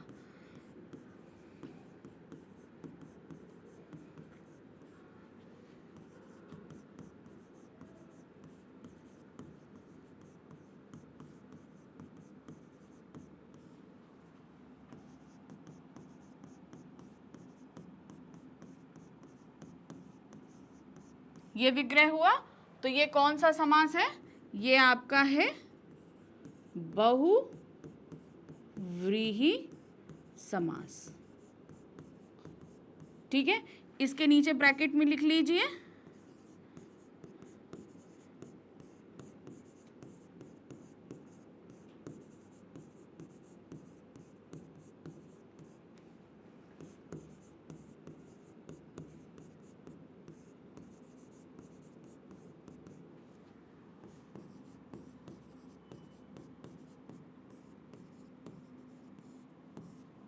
ठीक है, इस तरीके से आप पूरा एक्सप्लेन करोगे। हमेशा 1 नंबर का आंसर जरूर है, लेकिन जब तक एक्सप्लेन नहीं करोगे तब तक समझ में नहीं आएगा। इसलिए उदाहरण देना मस्ट होता है, हमेशा ध्यान रखना। जो आपके एग्जाम्पल्स रहते हैं ना, वो बहुत ज़्यादा हेल्प करते हैं आपके मार्क्स को पूरा ले आने में। तो जब आप इसे एक्सप्लेन करोगे ना, तो एग्जामिनर ये समझ जाएगा कि बच्चा नॉलेजेबल है, और वो उसी हिसाब से आपके आगे कॉपी को चेक भी करेगा। ठीक है ना? चलिए अब आगे बढ़ते हैं। तत्पुरुष समास में पूर्व पद और उत्तर पद की भूमिका स्पष्ट कीजिए। तत्पुरुष समास में हमेशा क्या होता है? उत्तर पद प्रधान होता है। यही होता है ना, उत्तर पद हमेशा क्या है, प्रधान होता है और इसमें कारक लगते हैं, तो उसकी भूमिका को स्पष्ट कीजिए, वो भी उदाहरण के साथ। देखिए क्या है, तत्पुरुष समास में उत्तर पद प्रमुख होता है, उत्तर पद से ही अर्थ का पता चलता है। उत्तर पद जैसे यहाँ पर दिया है राजपुत्र, तो यहाँ पर उत्तर पद क्या है, वो है पुत्र। तो हमें पता है कि हम पुत्र की बात करें, मगर ये पुत्र किसका है, ये है राजा का पुत्र, है ना। तो यहाँ पर जैसे दिया है राजपुत्र, राजा का पुत्र, उसी तरह राजपुत्री, राजा की पुत्री। तो हमेशा जो है तत्पुरुष समास में उत्तर पद प्रधान होगा, ये हमेशा ध्यान रखिएगा, ठीक है। नेक्स्ट आगे बढ़ते हैं, यथाशक्ति अव्ययभाव समास है कैसे। यथाशक्ति, इसका विग्रह कीजिए, शक्ति के अनुसार। अव्ययभाव समास क्यों होगा, क्योंकि इसका पूर्व पद यथा एक अव्यय है और इसलिए ये अव्ययभाव समास होगा। सिंपल सी एक चीज आपको बता देनी है। तो देखिए क्या है, यथाशक्ति में प्रथम पद यथा है जो एक अव्यय पद है। अव्ययभाव समास में प्रथम पद अव्यय है और प्रमुख होता है। सिंपल आपको, इसीलिए मैंने हमेशा आपको बोला कि जब भी मैं आपको व्याकरण करा रही हूं, उनकी डिफिनेशंस पे मेन ध्यान आपको रखना है हमेशा, क्योंकि अब आपसे ऐसे ही प्रश्न पूछे जाएंगे। नेक्स्ट आते हैं, त्रिलोकीनाथ सामासिक पद का विग्रह करते हुए भेद लिखिए। त्रिलोकीनाथ तो क्या होगा, तीन लोकों का नाथ, पहला पद संख्यावाची, ठीक है। तो अब इसको दो तरीके से विग्रह कर सकते हैं, द्विगु समास से भी कर सकते हैं और बहुव्रीहि समास से।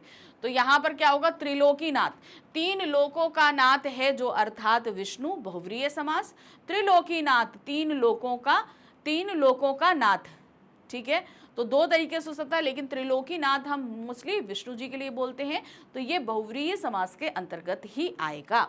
तो क्या होगा, तीन लोकों का नाथ है जो अर्थात विष्णु, बहुव्रीहि समास।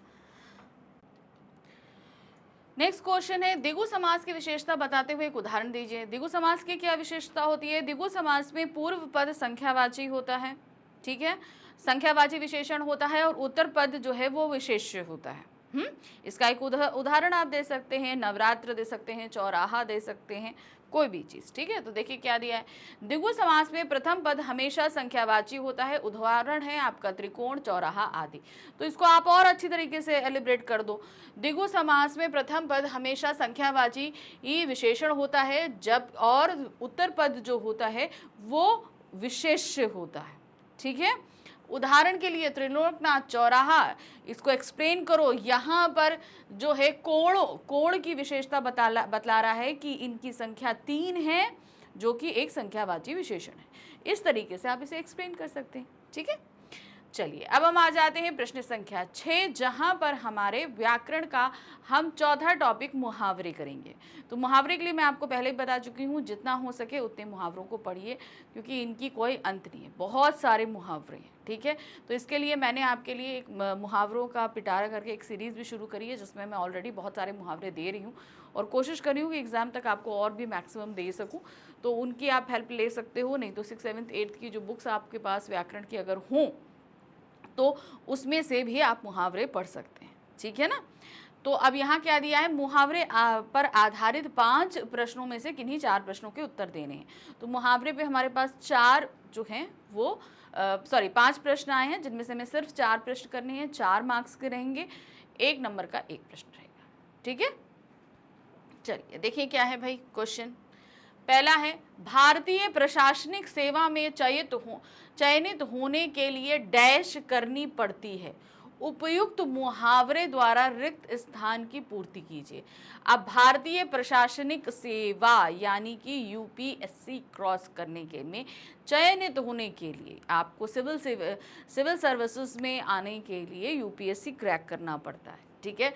तो उसमें चयनित होने के लिए क्या करनी पड़ती है, ज़मीन आसमान एक करना पड़ता है ना। आप ये कर सकते हो, मतलब क्या है, बहुत मेहनत करना पड़ता है, बहुत परिश्रम करना पड़ता है। तो इससे रिलेटेड कोई भी मुहावरा लिख दो, जैसे हमने बोला रात दिन एक करना पड़ता है, ठीक है। हमने अभी बोला था ज़मीन आसमान एक करना पड़ता है, आप यहाँ पे लिख दो रात दिन एक करना पड़ता है ना। नेक्स्ट आते हैं, समुद्र किनारे शाम को तातारा रोज वामीरों की डैश था। अब क्या था, अब आपको बताना है। वो डेली क्या करता था, रास्ता देखता था, ठीक है, तो क्या होता है, बाट जोता था, हम वो लिख सकते हैं ना, बाट जोता था, रास्ता देखता था, इंतजार करता था, हमने क्या लिखा, बाट जोती था। अब यहाँ पर हमेशा ध्यान रखना, जो आपका जो नेक्स्ट वर्डिंग रहती है, हमेशा जो क्रिया रहता है, उसको आपको हमेशा सेंटेंस के अकॉर्डिंग करना पड़ता है। जैसे यहाँ पर बाट जोहती लिखा है, तो क्या लिखोगे, समुद्र किनारे शाम को तातारा रोज वामीरों की बाट जोहता था। ठीक है, सिंपल ही ऐसे करके आएगा।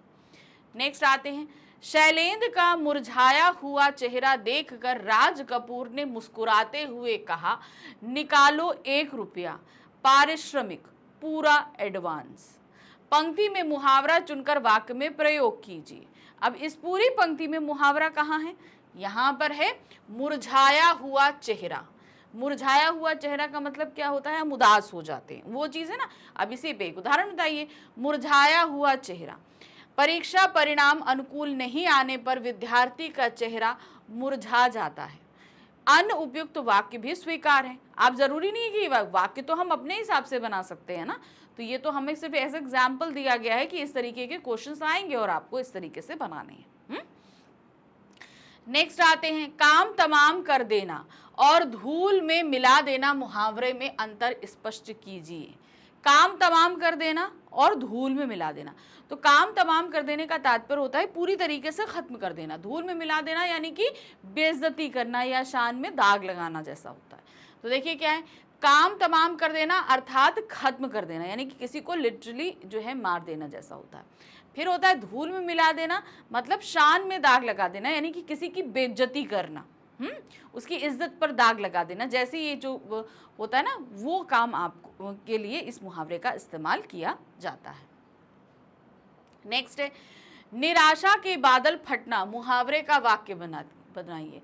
बहुत ही ज़्यादा जब हम बहुत ज़्यादा निराश हो जाते हैं, हमें कोई रास्ता नहीं दिखता, तब हम क्या बोलते हैं, निराशा का बादल फट गया, तो उसको आपको वाक्य में बनाना है। देखिए क्या है, अधिक मेहनत करने के नाम सुनकर जो निराशा छोटे भाई को होती थी, थोड़ी देर बाद स्वतः निराशा के बादल फटने लगते हैं। ठीक है ना, कि मतलब बहुत ज़्यादा मेहनत करनी पड़ेगी, सुन के छोटा भाई बहुत ही ज़्यादा डिप्रेस हो जाता, यानी कि निराशा के बादल था। एक होता है कि हम कोई चीज़ हमारा नहीं होता तो हम थोड़ा सा जो है उदास होते, लेकिन उसके बाद क्या होता है कि हम बहुत ज़्यादा, मतलब हमको हर तरफ से रास्ता बंद मिलता है, तो हमें लगता है कि अरे अब तो कोई काम होना ही नहीं। चलिए, खंड का आपका हो गया, खंड खा हो गया। खंड का में हमने 14 मार्क्स के क्वेश्चंस किए, जहां पर आपके पास 2 अपठित गद्यांश थे, 7 नंबर का एक था। ठीक है, तो 7-7 नंबर के 2 अपठित गद्यांश किए हमने, 14 मार्क्स के किए। फिर उसके बाद हम आ गए अपने खा सेक्शन में। खा सेक्शन था हमारा व्याकरण आधारित। अब व्याकरण आधारित में 4 प्रश्न हमारे पास थे, जो कि 4-4 मार्क्स के थे, तो 4 × 4 हो गया आपका 16, तो 16 एंड 14, तो कितना हो गया टोटल 30 मार्क्स का हम लोग अभी तक पेपर 2 खंडों में सॉल्व कर चुके हैं। टोटल आना कितना है आपका 80 मार्क्स का, तो अब कितना बचा है 50 मार्क्स का। अब हम देखने वाले हैं आगे क्वेश्चन। ठीक है, अभी एंड तक आपको हम पूरा स्कीम समझा देंगे कितने कितने के कितने कितने मार्क्स आ रहे हैं। ठीक है, चलिए आगे बढ़ते हैं। अब खंड गा जो है वो हमारी पाठ्यपुस्तक आधारित है, स्पर्श भाग 2 और संचयन भाग 2। ठीक है, इन दोनों से हमारे पास में प्रश्न आने वाले हैं, किसमें, खंड गा में। तो सबसे पहले हमारे पास क्या आया है, प्रश्न संख्या 7, निम्नलिखित गद्यांश को पढ़कर पूछे गए प्रश्नों के उत्तर सर्वाधिक उचित विकल्प में चुनिए।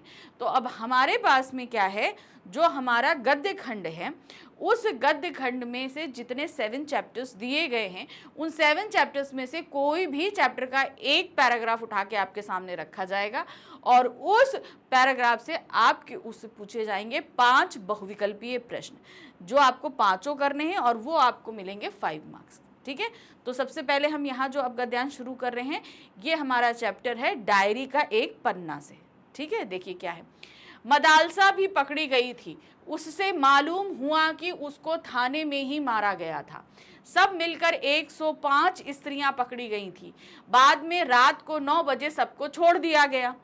कलकत्ता में आज तक इतनी स्त्रियां एक साथ गिरफ्तार नहीं की गई थी। करीब 8 बजे खादी भंडार आए तो कांग्रेस ऑफिस से फोन आया कि यहाँ बहुत आदमी चोट खाकर आए हैं और कई की हालत संगीन है। उनके लिए गाड़ी चाहिए। जानकी देवी के साथ वहां गए। बहुत लोगों को चोट लगी हुई थी। डॉक्टर दास गुप्ता उनकी देख रेख तथा फोटो उतरवा रहे थे। उस समय तक 67 आदमी वहां आ चुके थे। बाद में तो 103 तक आ पहुंचे थे। तो डायरी का एक पन्ना में जो था ना, जुलूस के बाद किस तरीके से जुलूस को तोड़ा गया, स्त्रियों को उनको पकड़ा गया, पीटा गया, चोट लगी, डॉक्टर दास गुप्ता ने किस तरीके से उन सभी की तीमारदारी करी, फोटो निकाली, वही वाला चीज यहाँ पर आपको बताया गया है। अब इस पर आधारित है 5 बहुविकल्पीय प्रश्न। पहला प्रश्न है, मदालसा को थाने में भी मारा गया था। इस कथन से अंग्रेजी शासन की किस मानसिकता का पता चलता है? एक स्त्री को पकड़ना और फिर उसको थाने ले जाकर इस तरीके से पीटना अंग्रेजी सरकार की बर्बरता का ही पता चलता है। ऑप्शंस देखते हैं क्या है। स्त्रियों पर हिंसा, दमनकारी नीति, बदला की भावना या अंग्रेजों की क्रूरता। तो जाहिर सी बात है जो ऑप्शंस दिए गए हैं उसके हिसाब से यहाँ पर 2 सही बैठते हैं। पहली अंग्रेजों की क्रूरता, दूसरा स्त्रियों पे हिंसा। लेकिन अंग्रेजों की जो क्रूरता थी वो स्त्रियों पर भी थी, पुरुषों पे थी, तो इसलिए हम यहाँ पर इसको ऑप्शन में नहीं लगा सकते। हम यहाँ लगा सकते हैं स्त्रियों पर हिंसा। तो सही ऑप्शन हमारा क्या रहेगा? स्त्रियों पर हिंसा। नेक्स्ट आते हैं, सब मिलकर 105 स्त्रियां पकड़ी गई थी। कथन से निष्कर्ष निकलता है कि इतनी सारी स्त्रियों का पकड़ना यानी कि स्त्रियों का बहुत ही ज्यादा संगठन रूप में स्वतंत्रता आंदोलन में भाग लेना था। ठीक है, अब ऑप्शन आइए। आंदोलन में पुरुषों की संख्या कम थी, पुलिस स्त्रियों को अधिक गिरफ्तार कर रही थी, मॉन्यूमेंट पर स्त्रियां आगे की पंक्ति में थी, या आंदोलन में स्त्रियों ने बढ़ चढ़कर हिस्सा लिया था। तो 105 स्त्रियों का पकड़ा जाना बताता है कि आंदोलन में उन्होंने बढ़ चढ़कर हिस्सा लिया था। अगला क्वेश्चन है, इस गद्यांश का सूत्रधार आप किसे मानते हैं? ठीक है, अब ये गद्यांश लिया कहाँ से गया है? चैप्टर है डायरी का एक पन्ना। ठीक है, डायरी का एक पन्ना चैप्टर लिखा किसने है? ये पूरी किसकी डायरी का पन्ना हम पढ़ रहे हैं? वो है सीताराम सिकसरिया जी का। ठीक है, सूत्रधार का मतलब कि किसने हमारे सामने ये सारी चीजें प्रस्तुत करी हैं। तो देखिए क्या है, पूर्णदास, मदालसा, सीताराम या जानकी देवी। तो कौन हम लगाएंगे यहाँ पे? सीताराम। नेक्स्ट आते हैं, यहाँ बहुत आदमी चोट खाकर आए हैं और कई की हालत संगीन है। पंक्ति में संगीन का अर्थ क्या होता है? संगीन शब्द जो है वो उसका मतलब क्या होता है कि बहुत ही ज्यादा सीरियस है, यानी कि गंभीर है। हाँ, देखिए क्या है, गंभीर, घायल, मूर्छित या नाजुक। तो सही क्या होगा? संगीन का तात्पर्य यहाँ पर गंभीर। नेक्स्ट आते हैं, ये हमारे पास कथन और कारण आधारित प्रश्न है। चलिए देखते हैं। निम्नलिखित कथन ए तथा कारण आर को ध्यान से पढ़िए तथा सर्वाधिक उचित विकल्प को चुनकर लिखिए। कथन ए है, डॉक्टर दास गुप्ता उनकी देख रेख तथा फोटो उतरवा रहे थे। ठीक है, अब किनकी? जो लोग घायल थे ना, उनकी देखरेख कर रहे थे और फोटो उतरवा रहे थे। ठीक है, ये बिल्कुल सही है। वे आंदोलन के बारे में साक्ष्य एकत्रित कर रहे थे। बात सही है कि वो फोटो क्यों कर रहे थे? क्योंकि वो ये देख रहे थे कि सबूत होना चाहिए कि इन लोगों ने भाग लिया है, कल को हमें लोगों को प्रेरित करने के लिए ये सबूत काम में आएंगे, है ना। तो देखिए क्या है, यहाँ पर हम जो देखेंगे वो है आपका ये कथन ए और कारण आर दोनों सही हैं। ठीक है, दोनों सही हैं। वो फोटो तो उतार ही रहे थे, पेशेंट्स की देखभाल कर रहे थे, फोटो उतार भी क्यों रहे थे? क्योंकि भाई देखिए, आंदोलन में भाग लिया, अब किन किन लोगों ने भाग लिया ये एविडेंस हो जाएगा। पहली चीज तो ये, आगे चल के अगर अखबारों में छपता है तो लोगों को प्रेरित करने के लिए होगा कि भाई देखिए ये लोग जो है ना इतने तरीके से स्वतंत्रता आंदोलन में भाग लिया, उन लोगों ने चोट भी खाई, लेकिन तब भी वो आंदोलन के में कार्यरत रहे। तो इस तरीके से वो जो है आगे लोगों को प्रेरित करेंगे। नेक्स्ट आ गए, अब आ गए प्रश्न संख्या 8 पे। यहाँ क्या दिया है? गद्य खंड पर आधारित निम्नलिखित प्रश्नों में से किन्हीं 3 प्रश्नों के उत्तर लगभग 25 से 30 शब्दों में दीजिए। अब यहाँ पर आपके सामने जो गद्य खंड है आपका, यानी कि बड़े भाई साहब से जो गद्य खंड शुरू हो रहा है आपका, इस बड़े भाई साहब इस पूरे गद्य खंड में आपके पास 7 चैप्टर हैं और 7 चैप्टर में से अब आपके सामने रखे जाएंगे 4 प्रश्न। ठीक है, गद्य खंड की मैं बात कर रही हूँ। 4 प्रश्न रखे जाएंगे और इन 4 में से आपको सिर्फ 3 प्रश्न करना है। एक प्रश्न के लिए आपको 2 नंबर मिलेंगे, तो जब आप 3 प्रश्न करोगे तो आपको 6 नंबर मिलेंगे। कितने? 6 मार्क्स मिलेंगे। अब हम तो करेंगे चारों, देखिए किस तरीके से आता है। पहला है, मेरे देखते तुम बेराह न चलने पाओगे, पंक्ति में बड़े भाई साहब के कर्तव्य और अधिकार का पता कैसे चलता है। देखिए ये जो क्वेश्चन पेपर है ये सीबीएसई ने इशू किया है, वो सिर्फ आपको समझा रहे हैं कि क्वेश्चन पेपर आना किस तरीके से है, इनमें किस तरीके से आप पॉइंट्स लेंगे, कि उन्हें किस तरीके से उन्हें एक्सप्लेन करेंगे। तो यहाँ पर आपको पूरे आंसर नहीं मिल रहे हैं, ये मैं आपको साफ बता देती हूँ। यहाँ पर आपको सिर्फ वो पॉइंट्स मिलेंगे, उन्हीं पॉइंट्स को आपको एक तरीके से एक्सप्लेन करना होगा, ठीक है। तो यहाँ पर देखिए क्या है, ये चैप्टर, ये जो क्वेश्चन लिया गया है ये बड़े भाई साहब से लिया गया है। बड़े भाई साहब जो है वो छोटे भाई को समझा रहे हैं कि मेरे रहते तुम बेराह नहीं चलने पाओगे। क्योंकि क्या होता था, छोटे भाई जो है वो पढ़ने से ज़्यादा खेलने में समय लगाता था। तो भाई के, अब कहते हैं ना, जब गार्जियंस जो हैं वो हमसे दूर होते हैं और हमारी रिस्पॉन्सिबिलिटी जो हमारे बड़े भाई बहनों के पास आती है तो वही गार्जियंस बन जाते हैं, वो मदर फादर बन जाते हैं। तो उनकी सारी जवाबदेही हो जाती है कि हमारे जो छोटे भाई बहन हैं वो किसी तरीके से किसी गलत राह पर ना जाने पाए, ठीक है ना। तो देखिए ये कैसे आएगा। छोटे भाई पर ध्यान रखना बड़े का कर्तव्य है, उसे अनुचित कार्य करने से डांटना है। तो सबसे पहला एक चीज़ आप ध्यान रखना कि ये आपके लघुत्तरीय प्रश्न हैं, 25 से 30 शब्दों के ऊपर ये नहीं जाने चाहिए। पहली चीज़, मैक्सिमम 30 वर्ड्स, इसके ऊपर आप नहीं जाना। मैं पहले ही बोल रही हूँ, वर्ड लिमिट्स आपको मेन ध्यान रखनी होती है जितने भी एक्सप्लेनेशन वाले क्वेश्चंस होते हैं। तो 25 से 30 वर्ड्स के बीच में लिखना है। तो इनको आपको 2 पॉइंट्स में एक्सप्लेन कर देना है। वो 2 पॉइंट्स क्या है, पहली चीज़ आपको बताना है, छोटे भाई पर ध्यान रखना बड़े का कर्तव्य होता है। जब हम अपने पेरेंट्स से दूर होते हैं और अपने बड़े भाई बहनों के साथ होते हैं तो वो ही हमारे अभिभावक बन जाते हैं। और इसलिए यहाँ पर बड़े भाई, दोनों भाई जब हॉस्टल में रह रहे थे तो बड़े भाई का कर्तव्य था छोटे भाई का ध्यान रखना।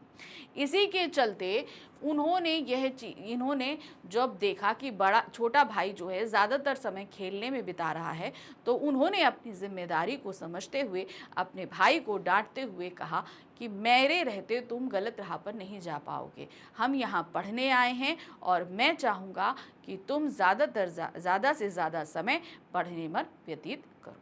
इस तरह से आप एक्सप्लेन कर दोगे इसको, सिंपल, कुछ नहीं करना है। तो 25 से 30 शब्दों का मतलब क्या है, ज़्यादा से ज़्यादा 2 चीज़ें ही आपको एक्सप्लेन करनी है, ज़्यादा नहीं एक्सप्लेन करनी है।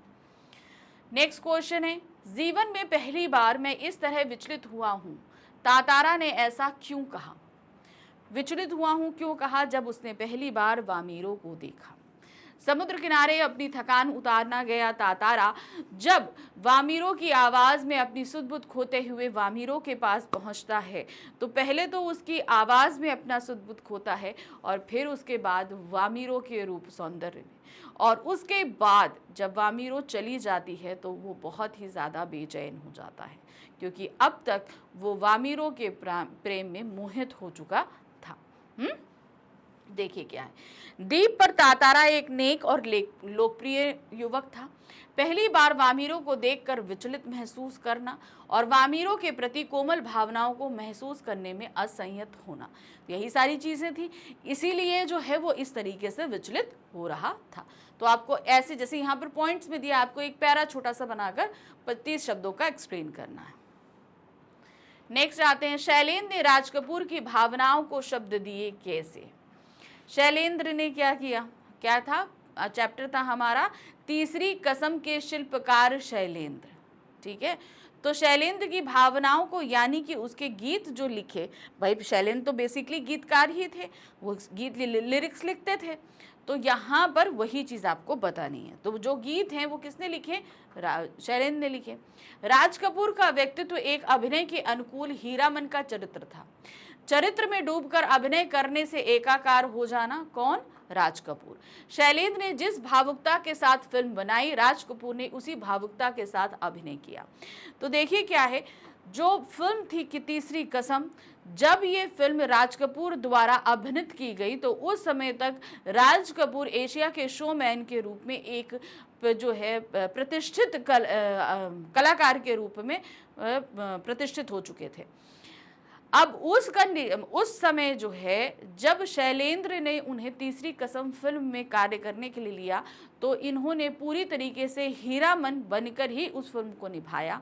शैलेंद्र ने जिस तरीके से हीरामन का कैरेक्टर लिखा था उसी तरीके से उन्हीं भावनाओं उन्हीं भोलेपन के साथ राज कपूर ने हीरामन के कैरेक्टर के साथ जस्टिफिकेशन किया। आपको पूरा इसी तरीके से एक्सप्लेन करना है, ठीक है। नेक्स्ट आते हैं, शहादत अली खां में देश प्रेम का अभाव था, स्पष्ट कीजिए। शहादत अली कौन था? वजीर अली का चाचा, आसिफुद्दौला का भाई, जो अवध की गद्दी पर बैठा था जब वजीर अली को वहां से हटा दिया गया था अंग्रेजों द्वारा। वजीर अली को से हटाकर उसे बनारस लाया गया था, बनारस में रख दिया गया था, ठीक है, यही हुआ था। तो वही चीज, शहादत अली खां में देश प्रेम का अभाव था, स्पष्ट कीजिए। बेसिकली शहादत अली जो है वो ऐशो आराम पसंद अय्याश व्यक्तित्व का व्यक्ति था। तो इसी के चलते अंग्रेज़ों ने वज़ीर अली से खतरा महसूस होते हुए, क्योंकि वज़ीर अली जो है वो एक देश प्रेमी व्यक्ति था, वो मात्र 6 महीने जब गद्दी पर बैठा अवध के, तो अवध रीजन से पूरी तरीके से उसने अंग्रेज़ों का अधिकार खत्म कर दिया था। इसके चलते अंग्रेज़ों ने वज़ीर अली को गद्दी से हटाकर शहादत अली को बैठाला, क्योंकि शहादत अली जो है वो कर्नल का फ्रेंड था, अंग्रेज़ों का दोस्त था और साथ ही ऐशो आराम पसंद एक अय्याश व्यक्ति था, जिसे सिर्फ अपनी गद्दी प्यारी थी, अपने देश से उसे कोई सरोकार नहीं था। देखिए क्या है, अपने देश यानी अवध तथा भाई आसिफुद्दौला के साथ उसने गद्दारी करी थी, ठीक है। सिंपल सी एक चीज़ है, सत्ता तथा सुख के लिए अंग्रेजों का साथ मिल जाना था और अपने भाई भतीजे के प्रति दुर्भावना थी। क्योंकि देखिए, जब तक आसिफुद्दौला के कोई औलाद नहीं हुई थी तब तक शहादत अली को ये लगता था कि आसिफुद्दौला के बाद शहादत अली ही गद्दी पर बैठेगा। लेकिन आसिफुद्दौला को जब पुत्र रत्न के रूप में वजीर अली की प्राप्ति हुई तब उसने ये समझ लिया कि उसका जो एक प्रभुत्व था अवध की गद्दी के ऊपर से वो समाप्त हो गया, क्योंकि आसिफुद्दौला के बाद अब वजीर अली को बैठना था। तो उसी समय से वो वजीर अली और आसिफुद्दौला का दुश्मन भी बन गया था। अब आ गए हम प्रश्न संख्या 9। तो प्रश्न संख्या 9 और प्रश्न संख्या 10 ये हमारे काव्यखंड, स्पर्श के काव्यखंड पर आधारित प्रश्न रहेंगे, ठीक है। तो इसमें सबसे पहले हमारे पास जो प्रश्न संख्या 9 आ रही है वो काव्यांश आधारित बहुविकल्पीय प्रश्न है। क्या दिया गया है? निम्नलिखित काव्यांश को पढ़कर प्रश्नों के सर्वाधिक उपयुक्त विकल्पों का चयन कीजिए। अब हमारे पास यहाँ पर क्या है, एक काव्यांश दिया गया है, ठीक है, जो कि दिया गया है मनुष्यता चैप्टर से।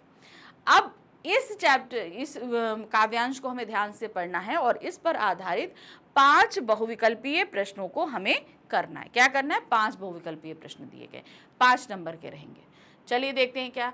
चलो अभीष्ट मार्ग में सहर्ष खेलते हुए, विपत्ति विघ्न जो पड़े उसे ढकेलते हुए, घटे न हेल मेल हाँ बढ़े न भिन्नता कभी, अतर्क एक पंथ में सतर्क पंथ हो सभी, तभी समर्थ भाव है कि तारता हुआ तरे, वही मनुष्य है कि जो मनुष्य के लिए मरे।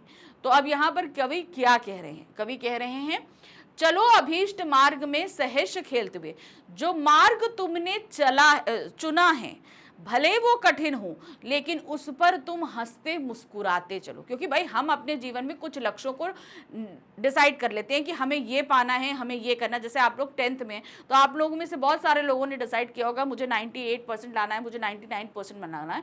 तो ये आपका टारगेट है आगे आने वाले 6-8 महीनों के लिए, ठीक है। तो उसके लिए आपको बहुत ज़्यादा मुश्किलें हो, तो आपने ये मार्ग खुद अपनी मर्जी से चुना है। इनमें मुश्किलें हैं, कठिन संघर्ष है, मगर आपको हंसते खेलते करना, ये नहीं रोते गाते चीखते चिल्लाते इस तरीके से काम नहीं करना है।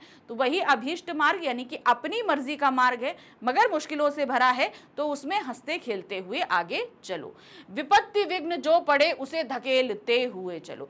तुमने अपनी मर्जी का मार्ग चुना है, अगर इसमें तुम्हें कोई भी मुसीबत आ रही है, कोई भी विपत्ति आ रही है, इसे लड़ो, इसको हल करो और आगे बढ़ते रहो। घटे न हेल मेल हाँ बढ़े न भिन्नता कभी। तुमने जिस मार्ग को चुना है उसमें तुम्हारे साथ चलने वाले बहुत सारे लोग हैं, तो कभी भी तुम्हारी दोस्ती उनके साथ घटे नहीं, कभी भी ऊंच नीच भिन्नता तुम्हारी उनके साथ आनी नहीं चाहिए। अतर्क एक पंथ में सतर्क पंथ हो सभी। तो यहाँ पर क्या बोल रहे हैं कि माना कि तुम सभी अलग अलग हो, मगर सतर्क होकर एक पंथ में एक जैसे आगे बढ़ो, तभी समर्थ भाव है कि तारता हुआ चले।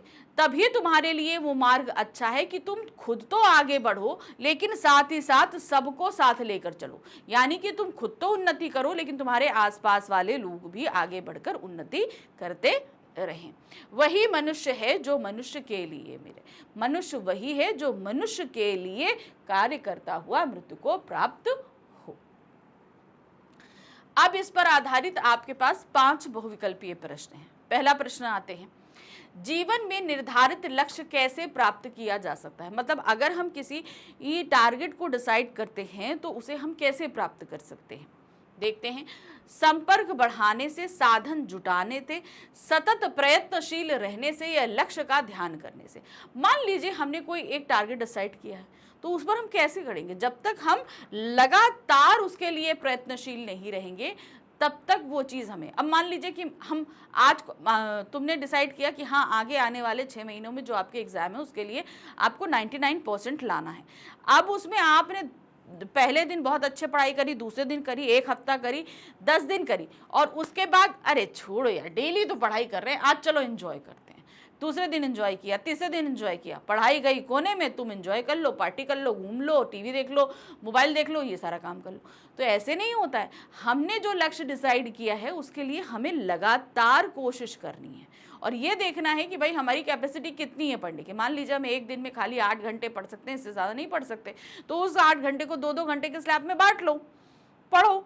8 घंटे पढ़ लोगे, एक तरीके से डिसाइड होगा, सारी चीज़ होंगी। तो वो होता है टाइम टेबल पे हम किस तरीके से पढ़ सकते हैं। नेक्स्ट आते हैं, कवि को किस बात का डर है? किस बात का डर है? दूरियां बढ़ने की, प्रेम कम होने की, सहयोग में कमी की, या एकता की भावना की? तो यहाँ पर उन्हें किस बात का डर है? वो है दूरियां बढ़ने की।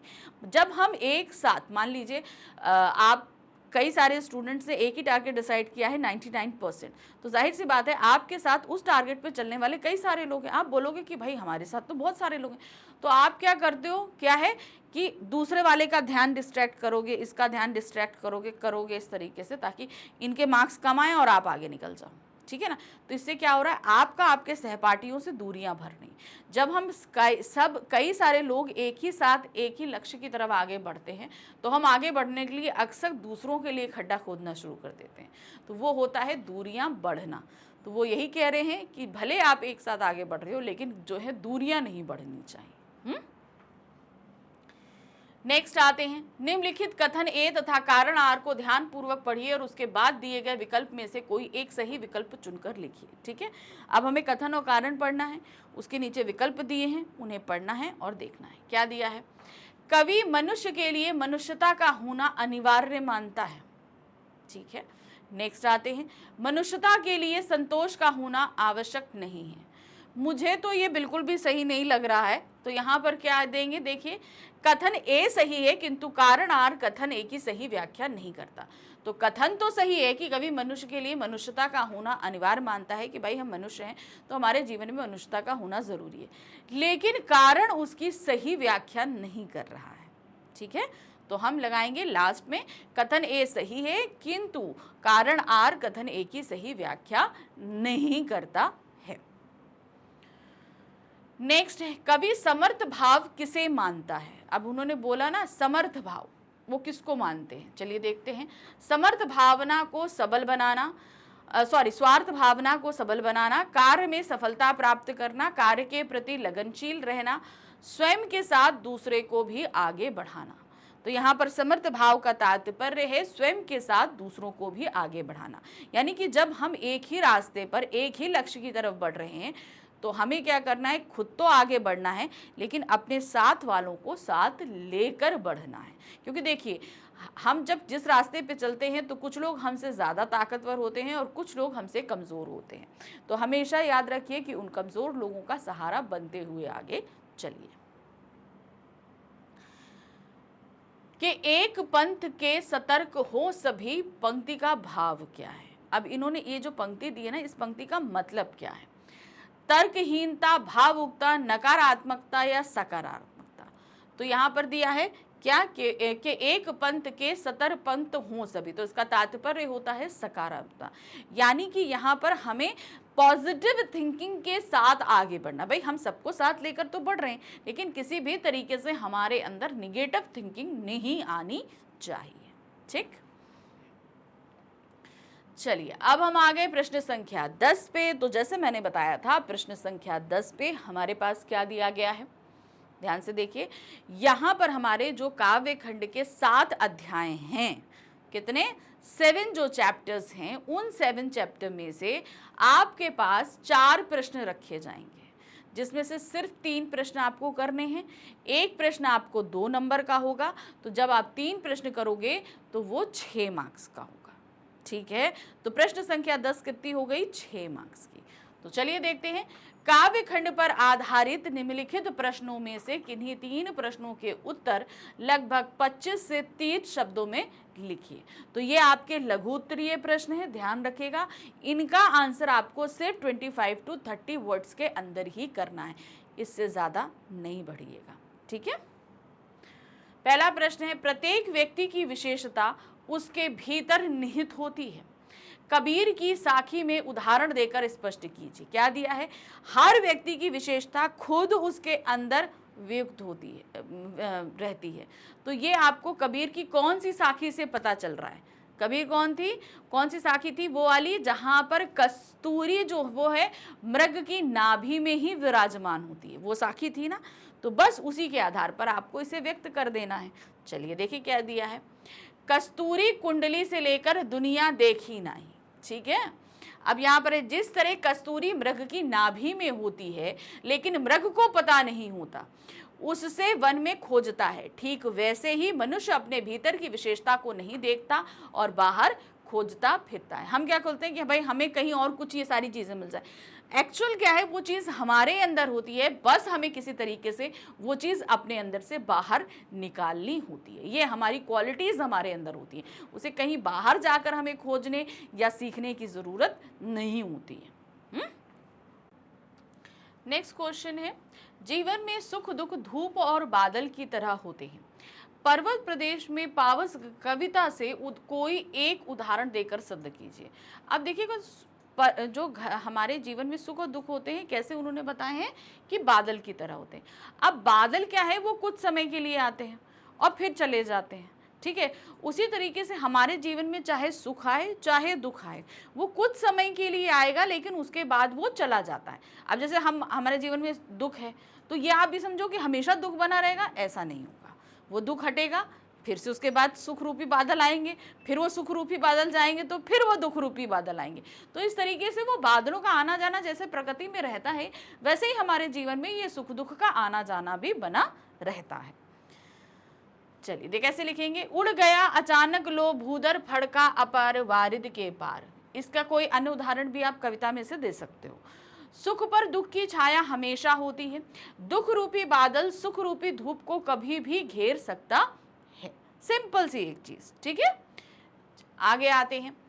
तोप जैसे लोगों का परिणाम भी तोप जैसा ही होता है, विचार व्यक्त कीजिए। अब क्या था, तोप का क्या हाल हुआ था कि एक समय तो वो बहुत शक्तिशाली थी, बहुत समृद्ध थी, उसने लोगों के ऊपर अत्याचार किए, लेकिन एक समय आता है कि भाई वो शांत हो जाती है, उसकी शक्ति समाप्त हो जाती है। तो लोग भी ऐसे हैं, भाई एक यंग एज होती है कि हमारे अंदर शक्ति होती है, सब कुछ होता है, तो हम उसका दुरुपयोग करके लोगों के ऊपर अत्याचार करते हैं। लेकिन कुछ समय बाद क्या होगा कि जब हमारा शरीर ढलता है, वृद्धावस्था आती है, तब हमारे अंदर इतना ताकत, इतनी सामर्थ्य नहीं रह जाती, तो हमारी गत कैसे हो जाती है, तोप की तरह हो जाती है, सिर्फ एक प्रदर्शन की वस्तु होकर रह जाती है। तो वही चीज यहाँ पर आपको व्यक्त करनी है। तो देखिए क्या है, अत्याचारी का अत्याचार हमेशा नहीं रहता, एक दिन कमजोर और बेबस हो जाता है, मजाक और उपहास का पात्र बन जाता है। आपने अपने यंग एज में चाहे जितनी खुरेफाती की हूँ, लेकिन जब वृद्धावस्था आती है और आपके अंदर वो सामर्थ्य नहीं रह जाता तो लोग आपको देख देख कर हंसेंगे कि भाई ये काम किया। तो इसलिए जो उम्र होती है उस उम्र में हमें उसके हिसाब से अच्छे कार्यों को अंजाम देना चाहिए, ताकि हम उम्र ढलने के बाद उस मजाक का पात्र ना बने। नेक्स्ट आते हैं, मनुष्य को अपने साहस और पुरुषार्थ पर भाग्य से अधिक भरोसा रखना चाहिए। आत्मत्राण कविता के आधार पर सिद्ध कीजिए। उसे क्या बोला? साहस और पुरुषार्थ पर भाग्य से अधिक। तो आत्मत्राण कविता जो ये पूरी थी, रविन्द्रनाथ ठाकुर जी ने जो लिखी थी, इस कविता में क्या बोला था उन्होंने कि भाई हम आपसे ये नहीं मांगते कि आप हमको जो है सुखी सुख दो या हमें दुख मत दो, ठीक है। उन्होंने क्या मांगा था कि आप मुझे दुख दो, लेकिन साथ ही साथ मेरे अंदर इतनी हिम्मत दो कि मैं उस दुख में से लड़ सकूं, आने वाली सारी विपत्तियों से लड़ सकूं, मेरा आप पर से विश्वास कभी कम नहीं हो। तो यहाँ पर रविन्द्रनाथ ठाकुर ने एक बहुत अच्छी चीज़ कही है, वो अपने भाग्य के भरोसे नहीं बैठते। उनके अंदर जो हिम्मत है, जो ताकत है, वो उसके हिसाब से ही कार्य करना चाहते हैं। मेरे जीवन में विघ्न आएगा, ये मेरे विघ्न है, मेरी मुसीबतें हैं, मैं इनको हल करूंगा, ठीक है ना। ईश्वर से नहीं बोलूंगा कि भैया आप मेरे भाग्य में ये सारी चीजें मत लिखो। तो क्या है, भगवान भी उसी की मदद करता है जो स्वयं अपनी मदद करता है। यानी कि अगर हम मेहनत करेंगे हम ही को उन्नति मिलेगी। ये हम बैठे रहें हमारे पास अपने आप आ जाए, ऐसा नहीं होता, हमें खुद कोशिश करनी पड़ती है। कवि ईश्वर से विपत्ति पर जीत की शक्ति चाहता है। मुसीबतों पर क्या है? जीत की शक्ति चाहता है। कठिनाइयों को साहस से पराजित करना चाहिए। हमारे जीवन में जितनी विपत्तियां आए, जितनी कठिनाइयां आए, उसे हमें साहस के साथ हल करना चाहिए, अपनी हिम्मत बनाए रखनी चाहिए और तब हमें उसमें आगे बढ़ना चाहिए। तो चलिए अब हम आ गए खंड ग में प्रश्न संख्या 11 पे, ठीक है। अब 11 पे हमने क्या देख रहे हैं? 11 में हमारी पूरक पाठ्य पुस्तक कौन सी है? संचयन, उस पर आधारित प्रश्न है। अब इस पे आधारित प्रश्न कैसे पूछे गए हैं, ध्यान से देखिए। पूरक पुस्तिका संचयन पर आधारित निम्नलिखित प्रश्नों में से किन्हीं 2 प्रश्नों के उत्तर लगभग 40 से 50 शब्दों में आपको देने हैं। अब यहाँ पर क्या दिया, थोड़ा सा ध्यान दीजिएगा। जो आपकी पूरक पाठ्य पुस्तक है उसमें आपके पास 3 अध्याय दिए गए हैं, ठीक है। कौन कौन सा दिया गया? हरिहर काका, सपनों के ऐसे दिन और टोपी शुक्ला, ये 3 चैप्टर दिए गए। इन 3 चैप्टर में से आपके पास आने जा रहे हैं 3 ही प्रश्न आएंगे। कितने आएंगे? सिर्फ 3 प्रश्न आएंगे। करने आपको सिर्फ 2 हैं।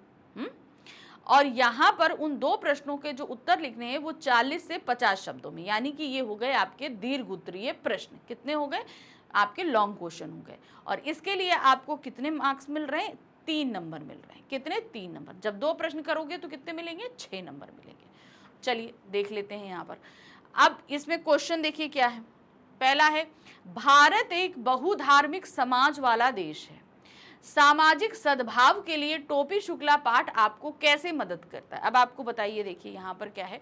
हमारे देश में बहुत सारे धर्म हैं, उनकी संस्कृति है, उनकी मान्यताएं हैं, सब कुछ है, हम सभी मिलजुल कर रहते हैं। लेकिन अब ये सारी चीज़ें हम कैसे पाठ के हिसाब से बताएंगे? देखिए, टोपी शुक्ला एक ब्राह्मण परिवार का लड़का था, जबकि उसका सबसे घनिष्ठ मित्र इफ्फन जो है वो क्या था?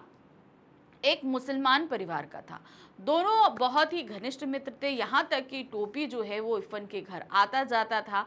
वहाँ पर उसकी दादी के साथ उसकी घनिष्ठ मित्रता थी। दादी के साथ बैठना, उनकी बातें सुनना, उनसे कहानियाँ सुनना। तो ये हमको बतलाता है कि जब बच्चे जो हैं अपनी दोस्ती में कोई भी भेदभाव नहीं रखते, उनके लिए भावनाएं सर्वोपरि होती हैं, तो ये चीज़ हमें भी सीखनी चाहिए और समाज में जो है धर्म के आधार पर किसी भी तरह का भेदभाव नहीं करना चाहिए, ठीक है। तो देखिए, चलिए यहाँ पर क्या दिया है। टोपी और इफ्फन दोनों अलग अलग धर्म के मानने वाले, मगर दोनों में अटूट प्रेम था। तो यानी कि दोनों क्या थे? घनिष्ठ मित्र थे। दोनों एक दूसरे के मजहब और रीति रिवाज का सम्मान करते थे। ये नहीं था कि भाई तुम हिंदू हो तो तुम्हारे धर्म को हम कुछ कहें या हम मुसलमान धर्म को कुछ कहें, इस तरीके से चीज़ें नहीं होती थी। दोनों एक दूसरों से जितना ज़्यादा अटूट संबंध रखते थे, एक दूसरे के धर्मों को भी उतना आदर और सम्मान देते थे। एक दूसरे के यहाँ आना जाना, लेकिन किसी बात पर जोर जबरदस्ती नहीं। कहने का मतलब टोपी इफ़न के घर जाता था, इफ़न भी टोपी के घर आता था। ये बात मेंशन नहीं है, लेकिन अंडरस्टूड है, आना जाना होता होगा। लेकिन किसी तरह की ज़ोर ज़बरदस्ती नहीं थी, ठीक है, कि नहीं तुम मेरे घर आओ ही या तुम मेरे घर खाओ ही, ऐसा कुछ नहीं था। आना, खाना, बैठना, रहना ये तुम्हारी मर्जी पर डिपेंड है, अगर तुम आना चाहते हो तो। ठीक है, तो इस तरीके से यहाँ पर ये देखने को मिलता है कि दोनों स्वतः ही एक प्रेम रूपी धागे से बंधे हुए थे, चाहे इफ़न और टोपी हो, चाहे इफ़न की दादी और टोपी हो, ये सभी प्रेम रूपी धागे से बंधे थे। किसी तरह की जोर जबरदस्ती या यहाँ पर किसी तरह का भेदभाव या धार्मिक जो है मतभेद नहीं देखने को मिलता है। अगला प्रश्न है, स्मृतियां सदैव सुखद होती हैं। सपनों के ऐसे दिन पाठ में लेखक ने अपनी स्मृतियों को साझा किया है। आप भी इस प्रकार की कोई स्मृति साझा कर बताइए कि वह आपको क्यों अच्छी लगती है। देखिए, अब इस पर जो है ना, आप सभी अपने अपने हिसाब से लिखोगे, क्योंकि हमारी जो यादें होती हैं वो हमें क्या करती हैं, हमेशा हंसाती हैं, रुलाती हैं। तो उसी तरीके से आपके जीवन में भी कुछ ऐसी स्मृतियां होंगी, तो इसे आप अपने हिसाब से लिखोगे, इसमें कोई भी ऐसा कुछ नहीं है। मुक्त उत्तर है, विद्यार्थियों की समझ तथा अभिव्यक्ति क्षमता पर आधारित है कि वो किस तरीके से उसको एक्सप्लेन करते हैं। आपके जीवन में ऐसी कोई याद हो, उसे आप एक्सप्लेन करेंगे। नेक्स्ट आते हैं, आज शहरी एवं ग्रामीण जीवन में अकेलापन एक आम समस्या हो गई है। ध्यान दीजिए, चाहे शहरी हो चाहे ग्रामीण हो, इससे कैसे मुक्त हुआ जा सकता है। संदर्भ में युक्तियुक्त उत्तर दीजिए। हरियर काका पाठ के संदर्भ में युक्तियुक्त उत्तर देना है। तो ध्यान दीजिए, संदर्भ का जो दिया गया है वो हरियर काका के पाठ के अनुसार दिया है। हरियर काका एक गांव में थे, उनका परिवार था, पूरा गांव था, सब कुछ था, लेकिन उसके बावजूद अकेले थे। आप शहरों में भी आ जाइए। शहर में देखिए, ऐसे बहुत सारे आप घर देखेंगे जहाँ पे माँ बाप अकेले हैं, बच्चे कहाँ किसी दूसरे शहर में काम के लिए गए हैं या पढ़ाई के लिए गए। तो आजकल की इस आधुनिक मशीनीकृत जीवन में अपनी उन्नति और विकास के लिए अक्सर क्या होता है कि बच्चों को अपने पेरेंट्स को छोड़कर दूसरे शहरों में जाकर या तो पढ़ाई करनी पड़ती है या काम करना पड़ता है, और कभी कभी ये काम तो दूसरे देशों में जाकर भी करना पड़ता है। इस वजह से उन लोगों को एकाकीपन का सामना करना पड़ता है। देखिए क्या है, परिवार और समाज रूपी संस्था को मजबूत करके हम इसे और अच्छा बना सकते हैं। सामाजिक और पारिवारिक मूल्यों में विश्वास तथा अमल करके कर सकते हैं कि भाई परिवार का जो संगठन होता है वो अमूल्य संगठन होता है, वो कर सकते हैं। स्वार्थ और आत्मकेंद्रित भावना से मुक्त हो सकते हैं।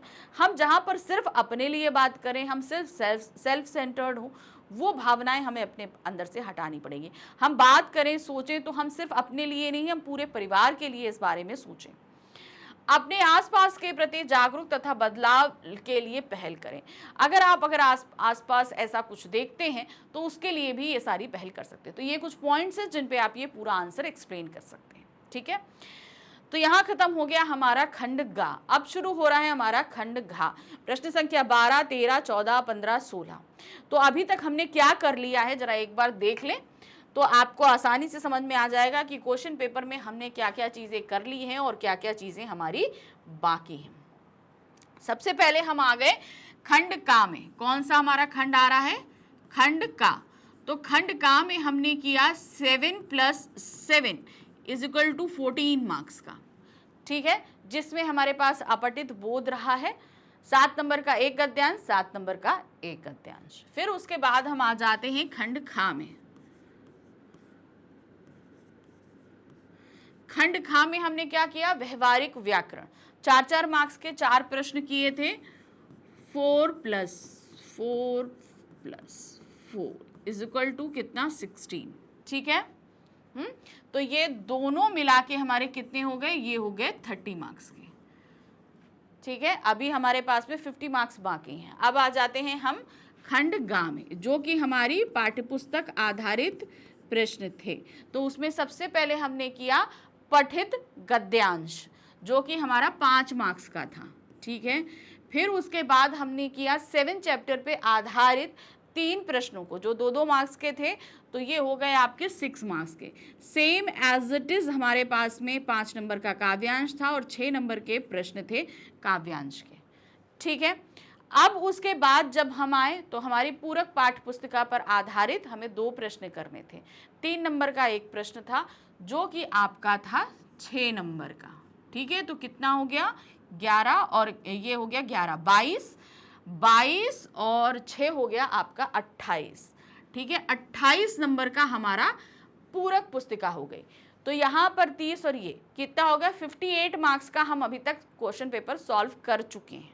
ठीक है, अब हमारे पास बचा कितने मार्क्स का है, अब हमारे पास बचा है 22 मार्क्स का। कितने 22 मार्क्स का हमारा हो जाएगा। तो ये पूरा यानी कि अब खंड घा जो हमारा रचनात्मक लेखन है ये 22 मार्क्स का आने वाला है। चलिए अब इसको देख लेते हैं कि ये 22 मार्क्स में हमारे सामने क्या क्या आ रहा है। सबसे पहले हमारे पास देखिए, निम्नलिखित में से किसी एक विषय पर दिए गए संकेत बिंदुओं के आधार पर लगभग 120 शब्दों में एक अनुच्छेद लिखिए। अब हमारे पास में जो रचनात्मक लेखन शुरू हो रहा है उसमें सबसे पहला प्रश्न आ रहा है हमारे पास में अनुच्छेद लेखन। इसमें आपके पास 3 ऑप्शन दिए गए हैं, सिर्फ एक आपको करना है। ठीक है, और जो भी आप करेंगे उसके लिए आपको 5 मार्क्स मिलेंगे। कितने मिलेंगे 5 नंबर मिलेंगे, ये ध्यान रखिएगा। तो चलिए ऑप्शंस देखते हैं। और हाँ, यहाँ पर मैं आपको रचनात्मक लेखन एक्सप्लेन नहीं कर रही हूँ कि कैसे करना है क्या करना है, यहाँ पे सिर्फ आपको मार्किंग स्कीम दी जा रही है कि किस सेक्शन के लिए आपको कितने मार्क्स मिलने वाले हैं। ठीक है, चलिए देखिए क्या है। सबसे पहला ऑप्शन है चुनाव में मतदान का महत्व, यानी कि जब इलेक्शंस होते हैं उसमें वोटिंग की क्या इंपॉर्टेंस होती है ये आपको बताना है। चुनाव क्या है, चुनाव की आवश्यकता और मतदान का महत्व, ये 3 संकेत बिंदु के आधार पर आपको ये 120 वर्ड्स के अंदर एक्सप्लेन करना है। नेक्स्ट ऑप्शन है स्वच्छता में आम आदमी की भूमिका, यानी कि अब देखिए आम आदमी की भूमिका, हम सभी जब अपने अपने घरों को अपने आसपास के साफ रखेंगे तो जाहिर सी बात है कि पूरा जगह ही साफ हो जाएगी। तो वही आम आदमी के महत्व को बताना, लेकिन कैसे बताएंगे आप इसको। स्वच्छता क्यों आवश्यक है, पहला पॉइंट आप यहाँ पर एक्सप्लेन करोगे। फिर स्वच्छता का स्वास्थ्य पर क्या प्रभाव पड़ता है, और फिर हमारी भूमिका, क्योंकि हम भी तो आम आदमी ही है ना, तो हमारी भूमिका क्या रहती है। ये 3 पॉइंट्स पे आप जो है इस विषय को, टॉपिक को पूरा एक्सप्लेन कर दोगे। नेक्स्ट आते हैं यांत्रिक सुविधाओं का पर्यावरण पर प्रभाव। यांत्रिक यानी कि जो यंत्र होते हैं, जो मशीन होते हैं, ये सारी जितनी भी सुविधाएं हैं आपको दी गई हैं, इन सभी में पर्यावरण का क्या प्रभाव पड़ता है। ठीक है, पर्यावरण, मान लीजिए जैसे हम एसी इस्तेमाल करते हैं, अब एसी से जो उत्सर्जन होता है तो पर्यावरण में कार्बन डाइऑक्साइड जा रहा है कि नहीं जा रहा है। उसी तरीके से यांत्रिक सुविधाओं से अभिप्राय यंत्रों की अधीनता, यानी कि हम आजकल मशीनों से के अंडर आ चुके हैं। भाई हमारे पास मिक्सी नहीं होगी तो किचन में काम कैसे होगा, पंखा नहीं होगा तो गर्मी लगेगी, बर्दाश्त नहीं कर सकते। तो एक तरीके से हम मशीनों के जाल में पूरी तरीके से फंस चुके हैं। फिर ये पर्यावरण पे इनका प्रभाव क्या पड़ रहा है। ठीक है, अब इनको हम देखेंगे आपको मिलेगा क्या। अब कोई भी जब एक कर रहे हो आप, तो जब उसकी स्टार्टिंग आप लिखते हो तो उस भूमिका और अंत में निष्कर्ष, इन दोनों को मिलाकर आपको 1 नंबर मिलने वाला है। भूमिका और निष्कर्ष के लिए अंदर जितना भी मैटर लिखोगे उसके लिए आपको 3 नंबर मिलेंगे, और जो आप भाषा इस्तेमाल कर रहे हो उसके लिए 1 नंबर मिलोगे। तो ये आपकी मार्किंग स्कीम रहेगी। नेक्स्ट आ जाते हैं, हमारे पास है निम्नलिखित में से किसी एक विषय पर लगभग 100 शब्दों में पत्र लिखिए। अब हमारे सामने क्या आया है, पत्र आया है। ठीक है, 2 पत्र हैं, एक पत्र करना है, 100 वर्ड्स में आपको लिखना है, और जो भी आप एक करोगे उसके लिए आपको 5 मार्क्स मिलेंगे। ठीक है, तो क्या हुआ, आप श्याम या दीपशिखा, यानी कि अगर आप लड़के हैं तो आपका नाम श्याम है, अगर आप लड़की हैं तो आपका नाम दीपशिखा है। विद्यालय में भाषण प्रयोगशाला खुलवाने के लिए प्रधानाचार्य को पत्र लिखिए, जिसमें विद्यार्थी भाषा की ध्वनियों को समझकर श्रवण एवं वाचन कौशल का विकास करें। तो सबसे पहले जो आपको ये ध्यान रखना है, प्रयोगशाला खुलवाना है और उसके लिए आप प्रिंसिपल को लिख रहे हो पत्र। ठीक है, ये एक औपचारिक पत्र है, ये करना है या ये करना है। आप B43 आकाश विहार दिल्ली निवासी राजन या राम में हर साल होने वाली परीक्षा पर चर्चा पर अपने विचार व्यक्त करते हुए किसी प्रतिष्ठित समाचार पत्र के संपादक को पत्र लिखिए। अब ये एक संपादकीय पत्र है, तो दोनों में से आप कोई भी पत्र करोगे उसके लिए आपको मिल रहे हैं 5 मार्क्स, और इन 5 मार्क्स को आपको मिलेगा कैसे, देखिए। आरंभ और अंत की औपचारिकताएं, आरंभ और अंत की औपचारिकता, जैसे आपने लिखा सेवा में प्रधानाचार्य महोदय सेंट जेवियर्स स्कूल, देहरादून, और जो भी आप सारी चीज़ें लिख रहे हो ये आपकी प्रारंभ की औपचारिकताएं हैं। फिर उसके बाद अंत जब कर रहे हो तो वो आपकी अंत की औपचारिकताएं, यानी कि आपका आज्ञाकारी शिष्य जो करके और अपना नाम लिख के जो एंड कर रहे हो वो, इन सभी के लिए आपको मिल रहे हैं 1 अंक। फिर अंदर जितना भी आप मटेरियल लिख रहे हो उसके लिए आपको 3, यानी कि जो भी टॉपिक विषय दिया गया है उस पर जो लेटर के लिए अंदर एक्सप्लेन कर रहे हो उसके लिए 3 नंबर मिलेंगे। और हाँ, भाषा के लिए 1 नंबर। तो मैं हमेशा आपसे बोलती हूँ ना कि भाषा की शुद्धता पर ध्यान दीजिए। जो हम भाषा बोलते हैं और जो हम लिखते हैं इन दोनों में फ़र्क होता है। वो जो हम लिखते हैं उसे हम पत्राचार माध्यम की भाषा कहते हैं, तो उसकी भाषा में थोड़ी उच्चता होती है। बोलते समय भी हम हिंदी इस्तेमाल कर रहे हैं, लिखते समय भी हिंदी इस्तेमाल कर रहे हैं, लेकिन जो भाषा हम बोल रहे हैं उस भाषा को हम लिख नहीं सकते हैं। ध्यान रखिए, उसमें थोड़ा स्तर हमें ऊंचा करना पड़ता है। अब स्तर ऊंचा करने के लिए जाहिर सी बात है कि हम शब्दों का चयन हमारे लिए अच्छा होना चाहिए। ठीक है, चलिए अब आ गए प्रश्न संख्या 14 पे। यहाँ पर क्या दिया गया है, निम्नलिखित में से किसी एक विषय पर लगभग 60 शब्दों में सूचना लिखिए। अब आपके सामने 2 दी गई हैं ऑप्शन, दोनों में से किसी एक सूचना को आपको ऑप्ट करना है। जो भी आप करेंगे उसके लिए आपको 4 मार्क्स मिलेंगे। ठीक है, सूचना पढ़िए क्या है, आप राहुल या रोशनी, यानी कि आप अगर लड़के हैं तो आपका नाम राहुल है, अगर आप लड़की हैं तो आपका नाम रोशनी है। ठीक है, अब आपका जो भी नाम हो आप वो यहाँ पर मेंशन नहीं करेंगे, आप इन दोनों में से ही मेंशन करेंगे।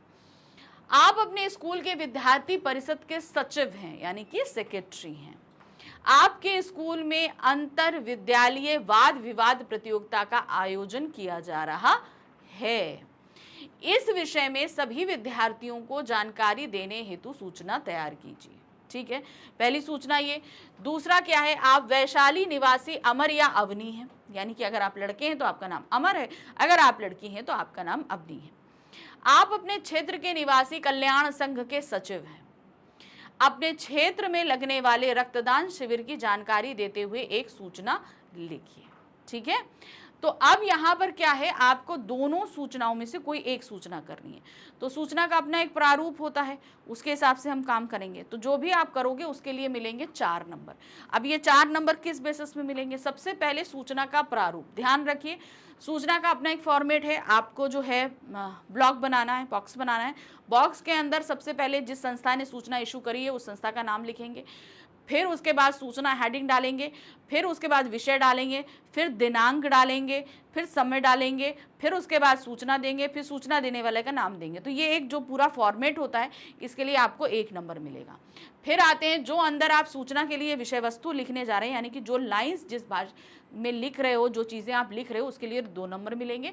और भाषा के लिए 1 नंबर मिलेगा। तो भाषा हमेशा आपको कैसी रखनी है, थोड़ी औपचारिकतापूर्ण भाषा रखनी पड़ती है। ठीक है, नेक्स्ट आ गए प्रश्न संख्या 15 पर। यहाँ क्या दिया है, निम्नलिखित में से किसी एक विषय पर लगभग 40 शब्दों में विज्ञापन तैयार करिए। अब हमारे पास 2 विज्ञापन दिए गए हैं, दोनों में से हमें कोई एक विज्ञापन करना है। तो जो भी आप विज्ञापन करोगे उसके लिए 3 नंबर आपको मिलेंगे। ठीक है, तो देखिए क्या है, आपने खेल सामग्री की एक नई दुकान खोली है। ठीक है, आपने खेल सामग्री यानी कि जो स्पोर्ट्स जितनी भी चीज़ें होती हैं, जैसे मान लीजिए बैट बॉल, बैडमिंटन, फुटबॉल, बहुत सारी चीज़ें होती हैं ना भाई स्पोर्ट्स में, दुकान खोली है। अपनी दुकान के बारे में जानकारी देते हुए एक आकर्षक विज्ञापन तैयार कीजिए। ठीक है, दूसरा क्या है, भ्रष्टाचार मुक्त भारत के विषय में लोगों को जागरूक करते हुए सरकार की ओर से एक विज्ञापन तैयार कीजिए, गवर्नमेंट की तरफ से। अब जो भी आपको जो लगे कि आप ज़्यादा अच्छा बना सकते हो वो विज्ञापन आप ले लो। जो भी विज्ञापन आप लेंगे उसके लिए मिलेंगे आपको 3 नंबर। अब ये 3 नंबर किस बेसिस पे मिल रहे हैं, देखिए सबसे पहले जो आप विषय वस्तु तैयार कर रहे हो, विषय वस्तु तैयार करने का मतलब क्या होता है, यहाँ पर जिस तरीके से आप सारी चीज़ें लिख रहे हो, मान लो जो कैसे स्पोर्ट्स के लिए लिख रहे हो तो स्पोर्ट्स की दुकान का नाम लिखोगे, फिर उसके लिए एक टैगलाइन एक बढ़िया सी दो कि सारे उत्तम क्वालिटी के जितने भी आपके सामान है वो आपको मिल रहे हैं। फिर आपको कुछ जो है प्रोडक्ट्स के नाम देने पड़ेंगे कि क्या क्या क्या अच्छी चीज़ें मिल रही हैं, फिर बगल में एक अच्छी सी पिक्चर बनाओ। तो वो सारी जो विषय वस्तु आप जो कर रहे हो उसके लिए आपको कितने मिल रहे हैं, 1 अंक। प्रस्तुति यानी प्रेजेंटेशन कितना आकर्षक है, क्योंकि विज्ञापन बेस्ड किसमें होता है, आप कितना अट्रैक्टिव जो है एडवर्टाइजमेंट दे रहे हो उसी पे आपका पूरा डिपेंड होता है, तो उसके लिए आपको 1 नंबर मिलेगा। भाषा जो अंदर इस्तेमाल कर रहे हो उसके लिए 1 नंबर मिलेगा। तो इस तरीके से 3 नंबर आपको विज्ञापन के मिलेंगे। अब हम आ गए अपने लास्ट क्वेश्चन पे। लास्ट हमारा क्वेश्चन है क्वेश्चन नंबर 6। अब यहाँ पर भी दो चीजें दी गई हैं, दोनों में से आपको एक करना है। एक आपकी है लघु कथा और दूसरा है आपका ईमेल। इन दोनों में से कोई भी आपको एक चीज करनी है, जो भी आप करोगे उसके लिए आपको 5 नंबर मिलेंगे। ठीक है, ध्यान से देखिए क्या है। एक शाम जब मैं घर में बैठी थी तभी अचानक किसी ने जोर से दरवाजा खटखटाया। मैं चौंक गया या गई डैश पंक्ति से लगभग 100 शब्दों में लघु कथा तैयार करी है। मतलब हमने आपको शुरुआत दे दी है, अब आपको इसके आगे की लघु कथा लिखनी है, शीर्षक देना है, शिक्षा देनी है, सब कुछ करके एक जो है एक लघु कथा आपको तैयार करनी है। कितना? 100 शब्दों के अंदर। ठीक है, अब अथवा अगर मान लीजिए आपको लघु कथा नहीं आती है, नहीं करनी है, तो आप ईमेल कर लो। ईमेल में देखिए क्या दिया गया है, आप शक्ति एवं या संयम है। अगर आप लड़की हैं तो आपका नाम शक्ति है, और अगर लड़के हैं आपका नाम संयम है। आप लालटेनगंज में रहते हैं। आपके क्षेत्र में पिछले 1 महीने से बिजली की गंभीर समस्या चल रही है। इसकी जानकारी देते हुए बिजली विभाग के वरिष्ठ अधिकारी को लगभग 80 शब्दों में ईमेल लिखिए। ठीक है, तो आपके यहाँ इलेक्ट्रिसिटी जो है, जो लाइट आती है वो ठीक तरीके से नहीं आ रही है, वोल्टेज कम आ रहा है, कम देर आ रही है, जो कोई भी एक परेशानी हो आप सारी चीज़ें अंदर लिखोगे। ठीक है, तो इस पे आपको एक मेल तैयार करना। तो मेल को तो मैंने आपको फॉर्मेट बताया हुआ है। पहले आप फ्रॉम दो, फिर टू दो, फिर उसके बाद क्या कहते हैं बीसीसी दो, सीसी दो, और फिर सब्जेक्ट देने के बाद पूरा फॉर्मेट तैयार करो। जो पूरा फॉर्मेट मैंने आपको दिया है उस फॉर्मेट से आप इसको ईमेल को लिख दोगे।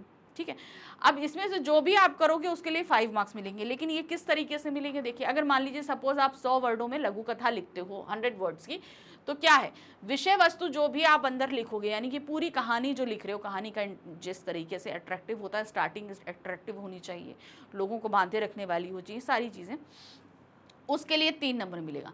अगर वो इंटरेस्टिंग है, यानी कि रोचकता है, कहानी है तो इंटरेस्टिंग होनी चाहिए ताकि पढ़ने वाला बंधा रहे, तो उसके लिए आपको मिलेगा 1 नंबर। फिर आता है आपकी भाषा। भाषा के लिए मिलता है आपको 1 नंबर। ठीक है, अब अगर मान लीजिए आप ईमेल लिखते हैं तो ईमेल के फॉर्मेट के लिए आपको 1 नंबर मिलेगा। फॉर्मेट जो मैंने आपको बताया है उस फॉर्मेट के लिए आपको 1 मार्क्स मिलेगा।